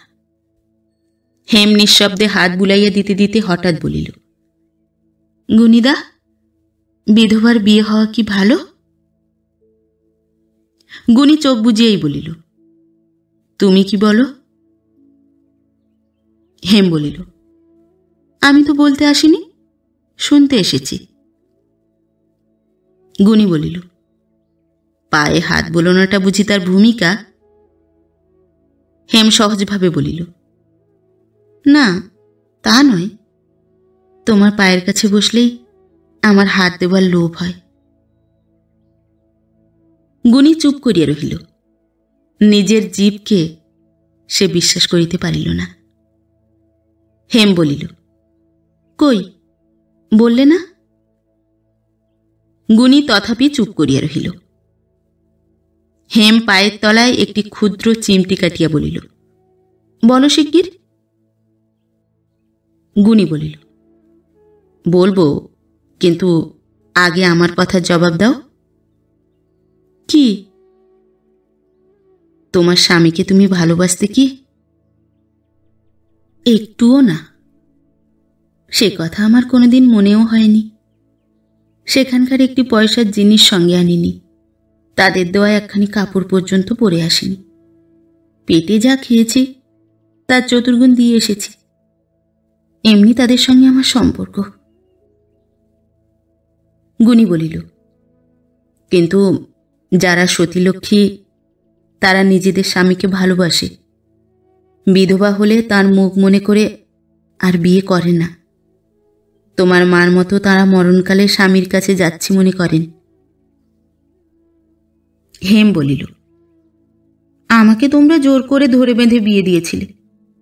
আমিও সতীলক্ষ্মী, তাই মরণকালে আমি তোমার কাছে যাচ্ছি এই কথাই মনে করব। আচ্ছা গুণীদা, মরে কি তোমার কাছে যেতে পারবো? তাহার কথার মধ্যে জড়তা নাই, দ্বিধা নাই, লজ্জার লেশ মাত্র নাই। এ যেন কাহার কথা কে বলিয়া যাইতেছে। তখনকার হেমের সহিত আজিকার হেমের যেন সংস্রব পর্যন্ত নাই। গুণী স্তম্ভিত হইয়া রহিল। হেম বলিল, বলো, তোমার কাছে যেতে পারবো কিনা? গুণী বলিল, না। না কেন? গুণী কহিল, আমার কর্মের ফল আমাকে কোথায় নিয়ে যাবে, তা আমি জানি না। আমি তোমার কাছে যেতে পারবো না। হেম বলিল, কেন? গুণী কহিল, আমার কর্মের ফল আমাকে কোথায় নিয়ে যাবে, তা আমি জানি না। আমি তোমার কাছে যেতে পারবো না। সে আমি জানি না। তোমার কর্মফল তোমাকে কোথায় নিয়ে যাবে সেও তুমি জানো না। আমার কর্মদেশে হয়তো পশু হয়ে জন্মাবো, তুমি হয়তো আবার বামুনের মেয়ে হয়ে জন্মাবে। তখন আমাকে কি করে পাবে ভাই? কর্মফল যদি সত্য হয়, স্বামী স্ত্রীর চির সম্বন্ধ কোনো মতেই সত্য হতে পারে না। আমাদের এই কাল্পনিক সম্বন্ধ তো অতি তুচ্ছ। কত ভেদ, কত পার্থক্য, কত উঁচু নিচু চোখের উপরেই দেখতে পাচ্ছ। এগুলো হয়তো কর্মেরই ফল। একে কোনো ভালোবাসার টানই নিরাকরণ করে দিতে পারে না। এ সংসারে কত পাষণ্ড স্বামীর সতীসাধ্যী স্ত্রী থাকে। স্বামীটা হয়তো মরে গরু হয়ে জন্মায়। এ তোমাদেরই শাস্ত্রের কথা। তুমি কি কামনা করো হেম? সতীসাধ্যী স্ত্রী তার সারা জীবনের সুকর্মের অন্তে এই গরুর সঙ্গে গোয়ালে গিয়ে বাস করে? সে হয় না। তাহলে ভালো কাজ মন্দ কাজের অর্থ থাকে না। স্ত্রী নিজের কর্মে স্বর্গে যায়, স্বামী হয়তো জন্ম জন্ম নরক ভোগ করে। হাজার কামনা করলেও আর এক হবার উপায় থাকে না। হেম বহুক্ষণ নিস্তব্ধ থাকিয়া আস্তে আস্তে বলিল, তবে কি সত্যিই আর মেলবার পথ থাকে না? গুণী বলিল, না, তার আবশ্যকও থাকে না। তার চেয়ে হেম, যে মেলা সবচেয়ে বড় মেলা, যার কাছে যেতে পারলে আর কারো কাছে যেতে ইচ্ছে হবে না, অথচ সমস্ত রকমের মিলনের ইচ্ছাই আপনা আপনি পরিপূর্ণ সার্থক হয়ে যাবে, তুমি সেই মিলনের কামনা করো। তোমার পথ থেকে তোমাকে কেউ যেন টেনে নিয়ে না যায়। আমি কায়মনে আশীর্বাদ করি, আমাদের দেওয়া সমস্ত দুঃখ একদিন যেন তোমার সার্থক হয়। চাঁদের আলোয় হেম দেখিতে পাইল গুণীর চোখ দিয়া ফোঁটা ফোঁটা জল গড়াইয়া পড়িতেছে। সে পায়ের উপর মাথা ঠেকাইয়া প্রণাম করিয়া আস্তে আস্তে উঠিয়া গেল। সে উঠিয়া গেল। এমন অনেক দিনই এমনি করিয়া নিঃশব্দে উঠিয়া গিয়াছে, কিন্তু আজ যেন কেমন করিয়া গুণীর সমস্ত সংযম, সমস্ত ধৈর্যের বাঁধ সে সমূলে উৎপাটিত করিয়া দিয়া চলিয়া গিয়াছে। আজ তাহার ধিক্কারের সহিত কেবলই মনে হইতে লাগিল যেন চিরদিনের সুযোগ অকস্মাৎ চোখের সামনে দিয়া বহিয়া গেল, হাত বাড়াইয়া ধরা হইল না। হেম তাহাকে যে কত ভালোবাসে এ কথা সে নিঃসংশয়ে জানিত। আজ তাহার মুখ হইতে স্পষ্ট করিয়া শুনিয়াও সে কোনো মতেই নিজের কথাটা বলিতে পারিল না। সুলোচনার মৃত্যু হইতেই বলি বলি করিয়াছে, বলিতে পারে নাই। কেবলই মনে হইয়াছে এ যেন কোন বিষধর সর্প ঘুমাইয়া আছে, হাত বাড়াইয়া স্পর্শ করিলেই বুঝি ফনা তুলিয়া উঠিয়া দাঁড়াইবে। তাই বরাবর যে ভয় তাহার হাত চাপিয়া রাখিয়াছে, আজিকার এমন রাত্রেও সেই ভয় তাহাকে হাত বাড়াইতে দিল না। প্রত্যহ প্রাতঃস্নান করিয়া হেম প্রণাম করিতে আসিত। পরদিন আসিবা মাত্রই গুণীর সমস্ত সংকোচ প্রাণপণে অতিক্রম করিয়া প্রশ্ন করিল, হেম, কাল তুমি বিধবা বিবাহের কথা জিজ্ঞেস করছিলে কেন? হেম বলিল, একটা খবরের কাগজে পড়েছিলাম, তাই। গুণী বলিল, তুমি কি ওটা ভালো মনে করো? হেম সংক্ষেপে বলিল, ছি, ও কি আবার একটা বিয়ে? গুণী প্রশ্ন করিল, কেন নয়? এক হিন্দু ছাড়া পৃথিবীর সব জাতের মধ্যেই তো বিধবা বিবাহ আছে। থাকগে বলিয়া হেম বাহির হইয়া যাইতেছিল। গুণী ডাকিয়া বলিল, আর একটা কথা আছে হেম। হেম ফিরিয়া দাঁড়াইয়া বলিল, কি? তোমার বয়স কত? 16। এই বয়স থেকে চিরকাল সন্ন্যাসিনী হয়ে থাকবে? হেম মৃদু হাসিয়া বলিল, আর কি করব, যেমন কপাল, যেমন তোমাদের বুদ্ধি। গুণী ক্ষণকাল মুখপানে চাহিয়া থাকিয়া বলিল, আর কি কোনো পদ নেই, কোনো উপায় নেই? কিছু না গুণীদা, কিছু না বলিয়া হেম বাহির হইয়া গেল। দিন দিন পরিপূর্ণ যৌবন যেমন হেমের সর্বদেহে কানায় কানায় ভরিয়া উঠিতে লাগিল, তাহার ধর্মকর্মও যেন সমস্ত ছাপাইয়া চলিতে লাগিল। গুণী সমস্তই দেখিতে পাইত, কিন্তু সাহস করিয়া কিছুই বলিতে পারিত না। হেমের মধ্যে এমন একটা বস্তু ছিল যাহাতে সকলেই তাহাকে মনে মনে ভয় করিয়া চলিত। তাহার মাও তাহাকে ভয় করিতেন, গুণীও ভয় করিত। উহার কয়েকদিন পরে একদিন গুণী আদালতে যাইবার জন্য প্রস্তুত হইতেছিল। এমন সময় হেম আসিয়া আলমারি খুলিয়া চেক বই বাহির করিয়া হাতে দিয়া বলিল, ফিরবার সময় ব্যাংক থেকে 500 টাকা সঙ্গে করে এনো। গুণী আচ্ছা বলিয়া বইখানা পকেটে রাখিয়া দিল। হেম কহিল, রোসো, সংসার খরচের টাকাও কমে গেছে, আর 200 অমনি ওই সঙ্গে এনো। গুণী কিছু আশ্চর্য হইয়া জিজ্ঞাসা করিল, 500 টাকা তবে কিসের জন্যে? হেম বলিল, ও টাকা? আমি কাল কাশি যাব যে। গুণী চৌকির উপর বসিয়া পড়িয়া বলিল, কাল কাশি যাবে? এ বিষয়ে কারো মত নেওয়া আবশ্যক মনে করো না? হেম অপ্রতিভ হইয়া বলিল, তোমার হুকুম নিয়ে তবে তো যাব। গুণী বলিল, ঠিক করেছ, কাল যাবে। সঙ্গে কে যাবে? হেম বলিল, মানদা, নন্দা আর দারোয়ান যাবে। আজ রাত্রে তোমাকে বলবো মনে করেছিলাম। গুণীদা, যাব কাল?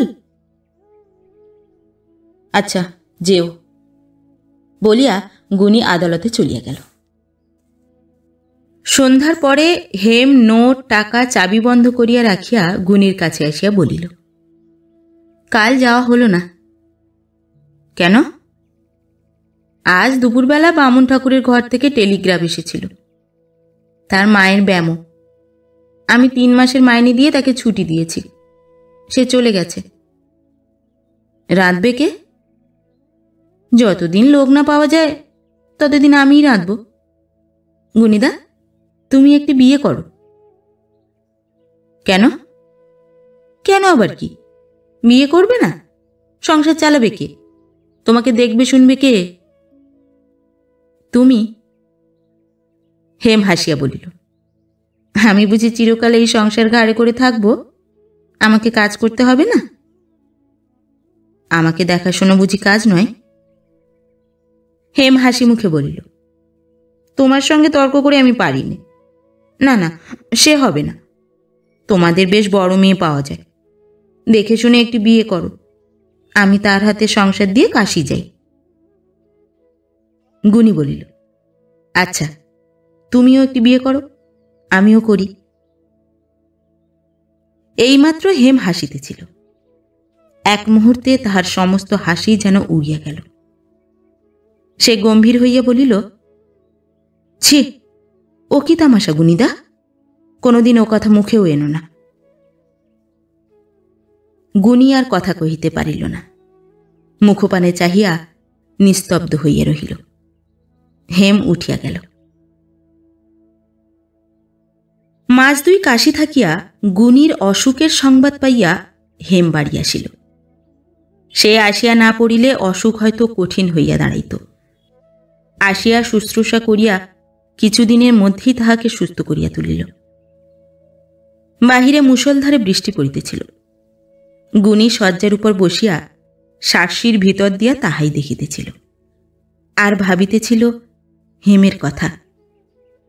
একটা পরিবর্তন তাহার চোখে পড়িয়াছিল। হেম পূর্বে প্রত্যহ নিয়মিত প্রণাম করিয়া যাইত, এবারে সেটা আর দেখা গেল না। মানদাকে দিয়া হেমকে সে ডাকিতে পাঠাইয়াছিল।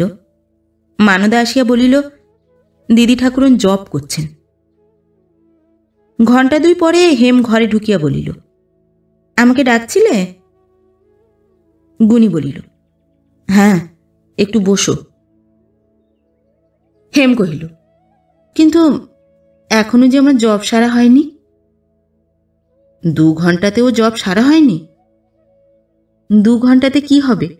গুরু বলেছেন অন্তত 2000 জপ করা চাই। গুরু বলেছেন? গুরুকে?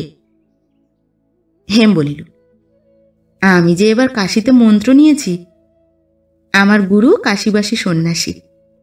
আহা, তাকে দেখলে আর সংসারে ফিরতে ইচ্ছে করে না। আবার কতদিনে তার চরণ দর্শন পাবো তাই ভাবি। মনে করছি কাল পরশুর মধ্যেই ফিরব।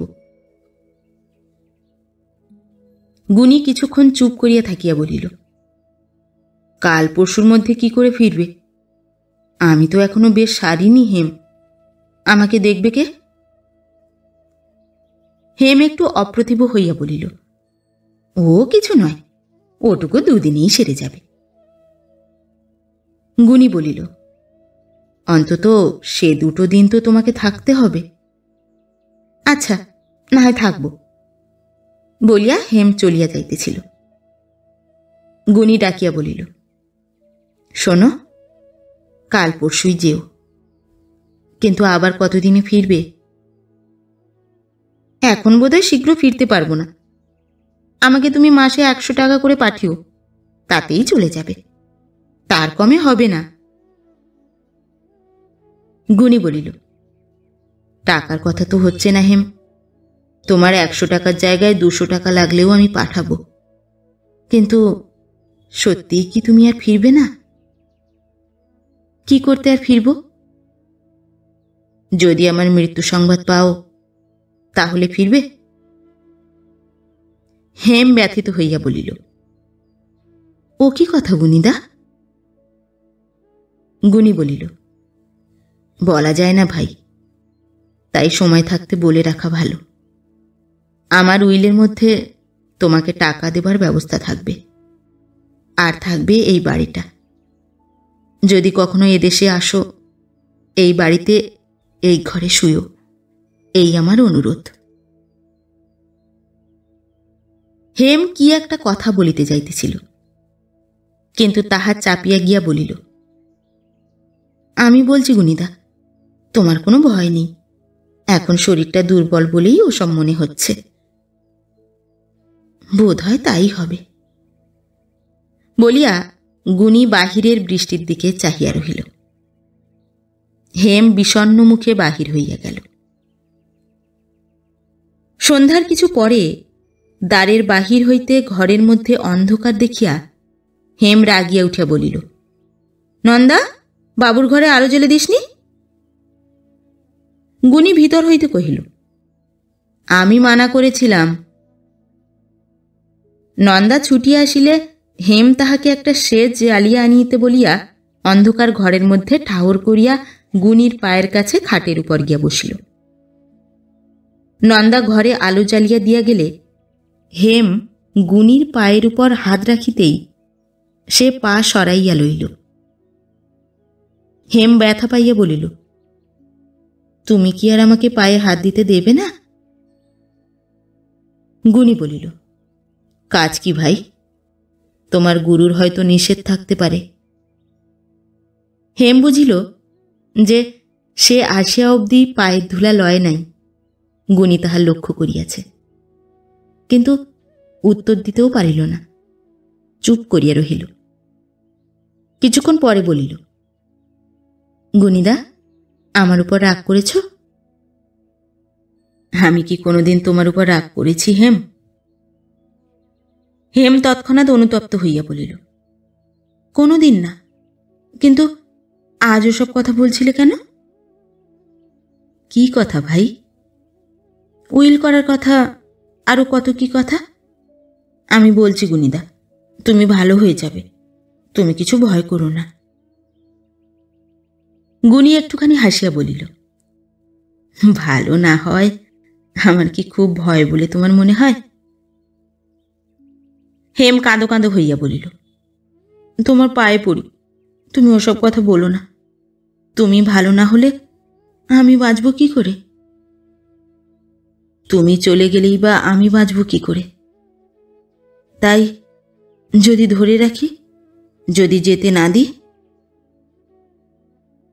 হেম ক্ষণকাল নীরব থাকিয়া বলিল, আমাকে ধরে রেখে তোমার লাভ কি? লাভ? গুনি আর বলিতে পারিল না, নিস্তব্ধ হইয়া রহিল। বাহিরের বড় বড় বৃষ্টির ফোঁটা পটপট শব্দে সার্সির গায়ে আঘাত করিতে লাগিল। একবার দমকা হাওয়া খোলা দরজার ভেতর দিয়া আসিয়া সেজের বাতির আলো নিবাইবার উপক্রম করিতে লাগিল। নিচে চাকরদের অস্পষ্ট কোলাহল শোনা যাইতে লাগিল। তবুও দুইজনে চুপ করিয়া বসিয়া রহিল। গুনি শিশুকাল হইতে অত্যন্ত অভিমানী, অত্যন্ত সংযমী। তাহার ধৈর্যের বাঁধ সে সুদৃঢ় করিয়াই গড়িয়া তুলিয়াছিল। কিন্তু সুলোচনার শেষ আশীর্বচন সেই বাঁধের ভিত্তিমূলে সেই দিন হইতে মুশিকের মতো নিরন্তর বিবর খুঁড়িয়া নদীর জল ভিতরে প্রবেশ করাইয়া বহুদূরব্যাপী ভাঙন সৃষ্টি করিতেছিল। কবে কখন যে সমস্তটা ধসিয়া যাইবে তাহার স্থিরতা ছিল না।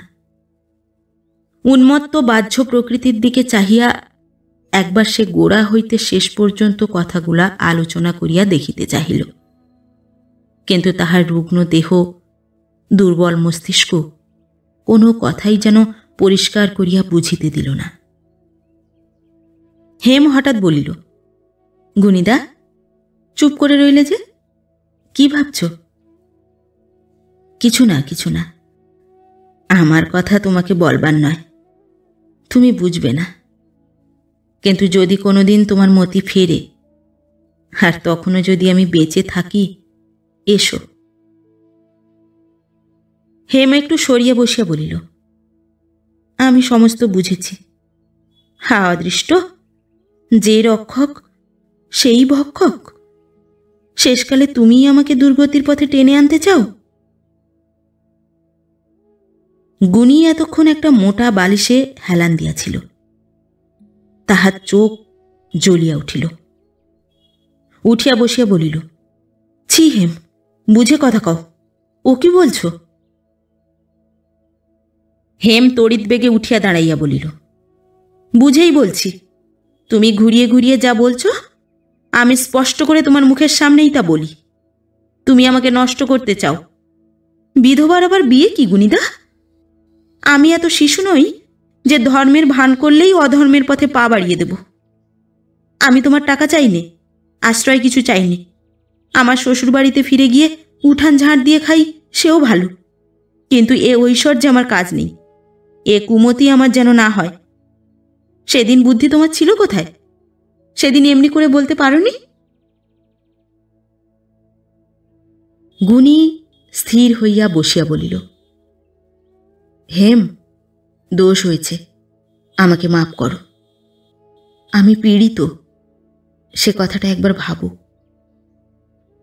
ভেবেছি, মাপ তোমাকে আজ না হয় দুদিন পরে করবই, কিন্তু তোমার সংস্রব আমি আর রাখব না। কাল আমি সেইখানেই ফিরে যাব যেখান থেকে দর্প করে চলে এসেছিলাম। যেমন করে পারি সেখানেই পড়ে থাকব।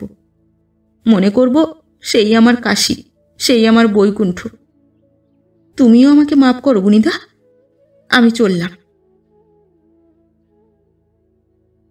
হেম চলিয়া গেল। গুনি উঁচু হইয়া বসিয়া রহিল। বজ্রাহত তালবৃক্ষ যেমন করিয়া থাকে তেমনি করিয়া, সমস্ত অভ্যন্তরে দগ্ধ রন্ধ্র লইয়া কবন্ধের মতো যেভাবে খাড়া হইয়া থাকে, সেইভাবে। তাহার শুইয়া পড়িবার শক্তিটুকু পর্যন্ত যেন আর নাই। আবার দুর্গাপূজা ফিরিয়া আসিয়াছে। অতি প্রত্যুষে জানালা খুলিয়া দিয়া হেম পূর্ব দিকের অরুণ রক্তচ্ছটার দিকে চাহিয়া চুপ করিয়া দাঁড়াইয়াছিল। এপাড়ার কোথায় রোশন চৌকির সানাইয়ের বিভাস শরতের সমস্ত করুণার সহিত মিলিয়া তাহার সর্বদেহে ধীরে ধীরে সঞ্চারিত হইতেছিল। অজ্ঞাতসারে তাহার চোখ দিয়া জল গড়াইয়া পড়িল। কতদিন হইয়া গিয়াছে সে গুনির কোনো সংবাদ পায় নাই। সে মনে মনে ভাবিল, কে জানে গুনিদা আমার কোথায়, কেমন আছে। চলিয়া আসিবার সময় গুনি কাঁদিয়া বলিয়াছিল, হেম, আর দুটো দিন থাকো, রাগ করে যেও না। অভিমানীর চোখের জলের হেম সেদিন কোনো মূল্য দেয়নি। সেদিন পীড়িত রুগ্নদেহ সত্ত্বেও গুণী পথের ধার পর্যন্ত নামিয়ে আসিয়া বলিয়াছিল, হেম, তোমার মন কখনোই স্বাভাবিক অবস্থায় নেই, যে কারণে হোক বিকৃত হয়ে উঠেছে। তাই অনুরোধ করছি, ফিরে এসে আর একটা দিনও থাকো। হেম শোনে নাই, গাড়িতে উঠিয়া বসিয়াছিল। গুণী গাড়ির জানালার ধারে আসিয়া শেষ মিনতি জানাইয়া বলিয়াছিল, হেম, হয়তো এই কাজটা তোমার চিরকাল শেলের মতো বিঁধে থাকবে। আমার জন্য বলছি নে ভাই, তোমার নিজের জন্যেই বলছি। আজকের মতো গাড়ি থেকে নেমে এসো। তাহার উত্তরে হেম কোচম্যানকে গাড়ি হাঁকাইয়া দিতে বলিয়াছিল।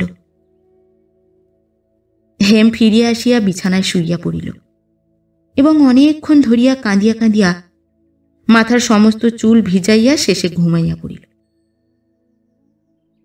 এত দুঃখের একটা কারণও ঘটিয়াছিল।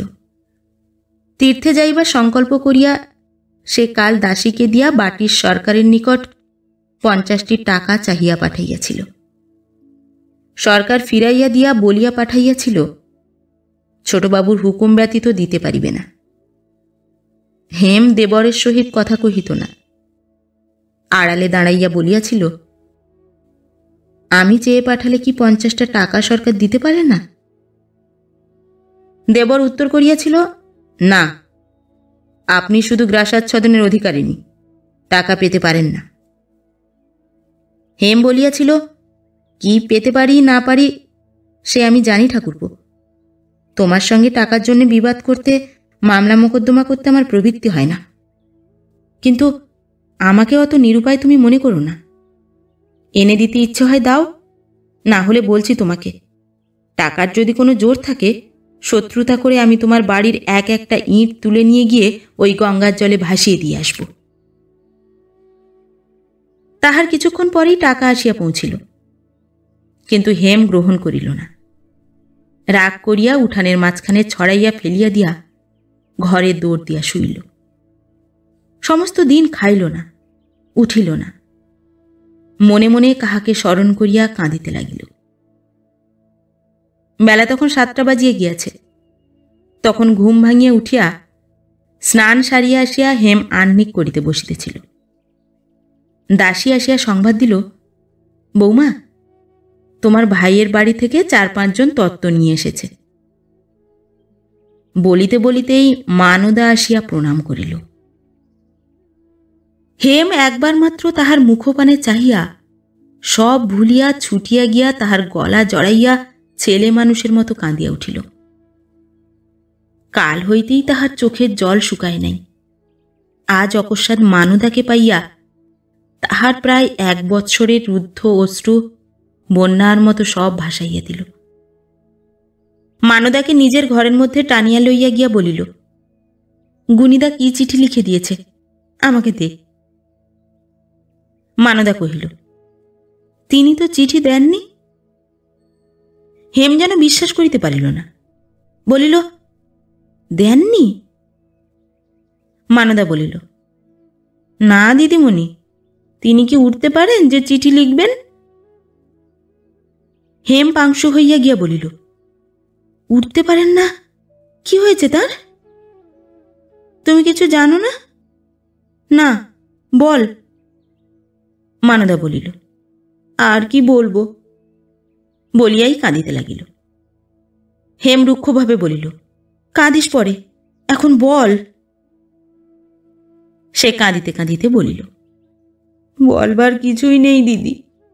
তুমি চলে আসার পরের দিনই আবার জ্বরে পড়েন, ভালো হন, আবার জ্বরে পড়েন, আবার ভালো হন, আবার জ্বরে পড়েন। ফিরে গিয়ে যে দেখতে পাবো এমন ভরসাও করিনি। হেম বলিল, তারপরে বল। মানদা বলিল, তারপরে কোথায় বর্ধমান না কোথা থেকে খবর পেয়ে কোথাকার মাসি আসে, তারপরে মেসো আসে, তারপরে মাস্তুতো ভাই, বউ, বোন, ভগ্নিপতি, এখন আর কেউ বাকি নেই। বাড়িতে আর জায়গা নেই।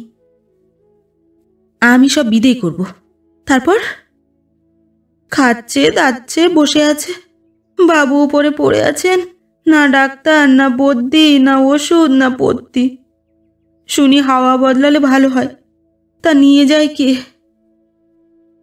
হেম বলিল, তোরা কি করছিস? নন্দা নিয়ে যায়নি কেন?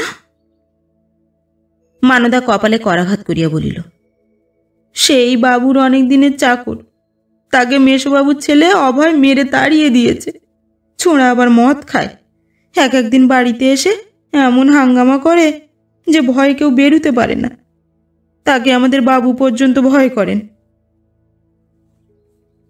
হেম ক্ষণকাল চুপ করিয়া থাকিয়া বলিল, মানু, একটা কথা সত্যি বল দিদি, আমার গুণিদা কি তাহলে বাঁচবে না?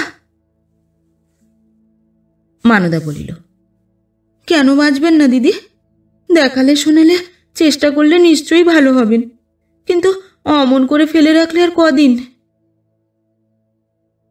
হেম মিনিট খানেক চোখ বুজিয়া বসিয়া রহিল। তাহার পর উঠিয়া দাঁড়াইয়া বলিল, মানদা, তোদের ফিরে যাওয়ার টাকা আছে? আছে বই কি দিদি, জানোই তো, বাবু 1 টাকার দরকার থাকলে সঙ্গে 10 টাকা দিয়ে পাঠান। আমাদের ভাড়া আমার কাছেই আছে। বলিয়া সে আঁচলে বাঁধা নোট দেখাইল। হেম জিজ্ঞাসা করিল, কবে যাবি? কাল? মানদা বলিল, হ্যাঁ দিদি, কালই যেতে হবে। আমি যা একটা লোক আছে, না হলে সবাই নতুন, কেউ টিকতে পারে না। যেমন মাসি তেমনি মেশো, তেমনি ছেলে, তেমনি ঝি বউ। বিধাতা পুরুষ যেন ফরমাস দিয়ে এদের এক ছাঁচে ঢেলেছিলেন। আমার নাকি বড় শক্ত প্রাণ, তাই এখনো টিকে আছি। অভয় ছোঁড়া আমাকেই এক একদিন তেড়ে মারতে এসেছিল। বাবুকে বলে ও মলেই বাঁচা যায়। হেমের চোখের মধ্যে আগুন জ্বলিতে লাগিল। বলিল, আগে যাই। আজ স্টিমার কখন ফিরে যাবে জানিস? মানদা বলিল, আর ঘণ্টাখানেক পরেই ফিরবে। আমি ঘাট থেকে জেনে এসেছি। তবে এতেই যাব, তুই গাড়ি ডেকে আনগে। তুমি যাবে দিদি? আজ তো সুদিন নয়। বেশ দিন, দেরি করিস নে, গাড়ি ডেকে আন। সেই দিন অপরাহ্ন বেলায় ছেলে অভয়কে খাবার দিয়া মা কাছে বসিয়া 8-2খানা লুচি খাইবার জন্য পিড়াপিড়ি করিতেছিলেন। তাহার পাশ দিয়াই তেতলায় উঠিবার সিঁড়ি। অপরিচিতা হেমকে দেখিয়া বিস্মিত হইয়া মাসি প্রশ্ন করিলেন, তুমি কে গা বাছা? আমি বিদেশি, বলিয়া হেম উপরে উঠিয়া গেল। অভয় তাহার আশ্চর্য রূপের দিকে নেকড়ে বাঘের মতো চাহিয়া রহিল। হেম গুনির ঘরে গিয়া দেখিল সে দেয়ালের দিকে মুখ করিয়া শুইয়া আছে। জাগিয়া আছে কি ঘুমাইতেছে বোঝা গেল না। শিয়রের কাছে চাবির গোছাটা পড়িয়াছিল। হেম সর্বাগ্রে সেটা নিজের আঁচলে বাঁধিয়া ফেলিল। একটা টেবিলের উপর গোটা 2 খালি ওষুধের শিশি ছিল। তুলিয়া লইয়া দেখিল লেবেলের গায়ে 15 দিন পূর্বের তারিখ দেওয়া আছে। সমস্ত ব্যাপারটা সে স্পষ্ট বুঝিল। তারপর লোহার সিন্দুক খুলিয়া চেক বই বাহির করিয়া যখন ব্যবহৃত অংশগুলি পরীক্ষা করিয়া গুণীর দস্তখত মিলাইয়া দেখিতেছিল, এমন সময় মাসি ঘরে ঢুকিয়া একেবারে অবাক হইয়া গেলেন। চেঁচাইয়া বলিলেন, কে গা তুমি, সিন্দুক খুলেছ? হেম কহিল, চেঁচাও কেন, উনি উঠে পড়বেন যে।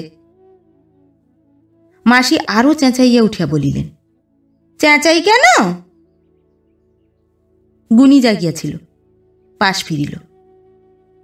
হেম বলিল, আমি খুলব না তো কে খুলবে? তুমি? গুণী চাহিয়া দেখিতেছিল, 2 জনের কেহই তাহা লক্ষ্য করে নাই। মাসি ভয়ানক উত্তেজিত হইয়া উঠিলেন। গুণী আস্তে আস্তে কহিল, হেম, কখন এলে ভাই? এই আসছি, ওকে বুঝিয়ে দাও, তোমার জিনিস খুললে বাইরের লোকের ঘরে ঢুকে চেঁচামেচি করতে নেই, এ সমস্তই আমার। এই কথাটা ভালো করে বুঝিয়ে দিয়ে ওকে যেতে বলো। গুণী সমস্ত বুঝিল। তারপর হাসিয়া বলিল, সেই সম্পর্কে এতদিন পরে বুঝি সিন্দুক খুলতে এসেছ? হেম চেকের পাতা গুনিতে গুনিতে বলিল, হুম। মাসি বলিলেন, ও কে গুনি? আমার বোন। উত্তর শুনিয়া হেম শিহরিয়া উঠিল। তাহার পর চোখ তুলিয়া একটিবার মাত্র তাহার মুখের দিকে চাহিয়া মাথা হেঁট করিয়া রহিল। মাসি বলিলেন, কই, এতদিন তো এসব কথা শুনিনি, কিরকম বোন হয়? গুনি সে কথার উত্তর এড়াইয়া সংক্ষেপে কহিল, ঝগড়া করে চলে গিয়েছিল, ওরই সর্বস্ব মাসি। মাসি বিশ্বাসও করিলেন না, বুঝিতেও পারিলেন না, ধীরে ধীরে চলিয়া গেলেন। তিনি চলিয়া গেলে গুনি হেমের দিকে ভালো করিয়া না চাহিয়াই বলিল, মরণকালে হঠাৎ এ খেয়াল কেন? কিন্তু বলিয়া ফেলিয়াই তাহার মুখ দেখিয়া ভীত হইয়া উঠিল। হেমের মুখ সাদা হইয়া গিয়াছে, সে যেন অকস্মাৎ ক্রুদ্ধ তপস্বীর অভিসম্পাতে এক নিমেষে পাষাণ হইয়া গিয়াছে। গুনি সভয়ে ডাকিল, হেম। হেম সাড়া দিল না, নড়িলও না, নির্নিমেষ নেত্রে মেঝের দিকে চাহিয়া বসিয়া রহিল। গুনি অত্যন্ত ব্যাকুল হইয়া ডাকিল, হেম, কথা শোনো।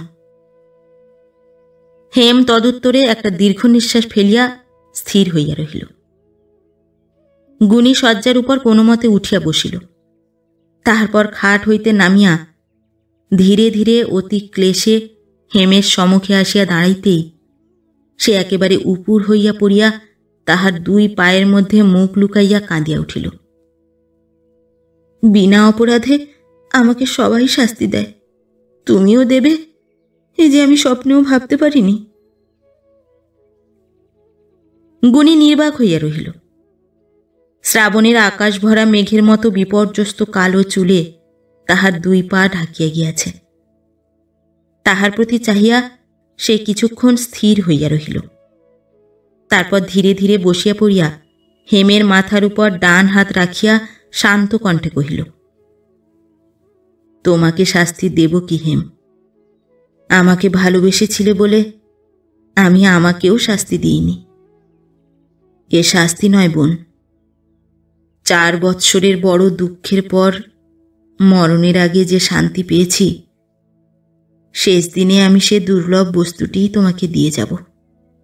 চলো আমরা কাশী যাই। হেম মুখ লুকাইয়া কাঁদিয়া বলিল, চলো, কিন্তু এই কি তোমার শেষ আদেশ? এ কি আমি সহ্য করতে পারব?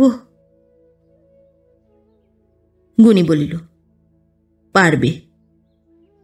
যখন বুঝবে সংসারে ভালোবাসাকে মহামহিমান্বিত করবার জন্য বিচ্ছেদ শুধু তোমার মতো অতুল ঐশ্বর্যশালিনীর দ্বারে এসেই চিরদিন হাত পেতেছে, সে অল্পপ্রাণ ক্ষুদ্র প্রেমের কুটিরে অবজ্ঞায় যায়নি, তখনই সহ্য করতে পারবে। যখন জানবে অতৃপ্ত বাসনাই মহৎ প্রেমের প্রাণ, এর দ্বারাই সে অমরত্ব লাভ করে যুগে যুগে কত কাব্য, কত মধু, কত অমূল্য অশ্রু সঞ্চিত করে রেখে যায়। যখন নিঃসংশয়ে উপলব্ধি হবে কেন রাধার শতবর্ষব্যাপী বিরহ বৈষ্ণবের প্রাণ, কেন সে প্রেম মিলনের অভাবেই সুসম্পূর্ণ, ব্যথাতেই মধুর, তখন সইতে পারবে হেম। উঠে বসো, চলো আজই আমরা কাশী যাই। যে কটা দিন আরো আছি, সে কটা দিনের শেষ সেবা তোমার ভগবানের আশীর্বাদে অক্ষয় হয়ে তোমাকে সারা জীবন সুপথে শান্তিতে রাখবে।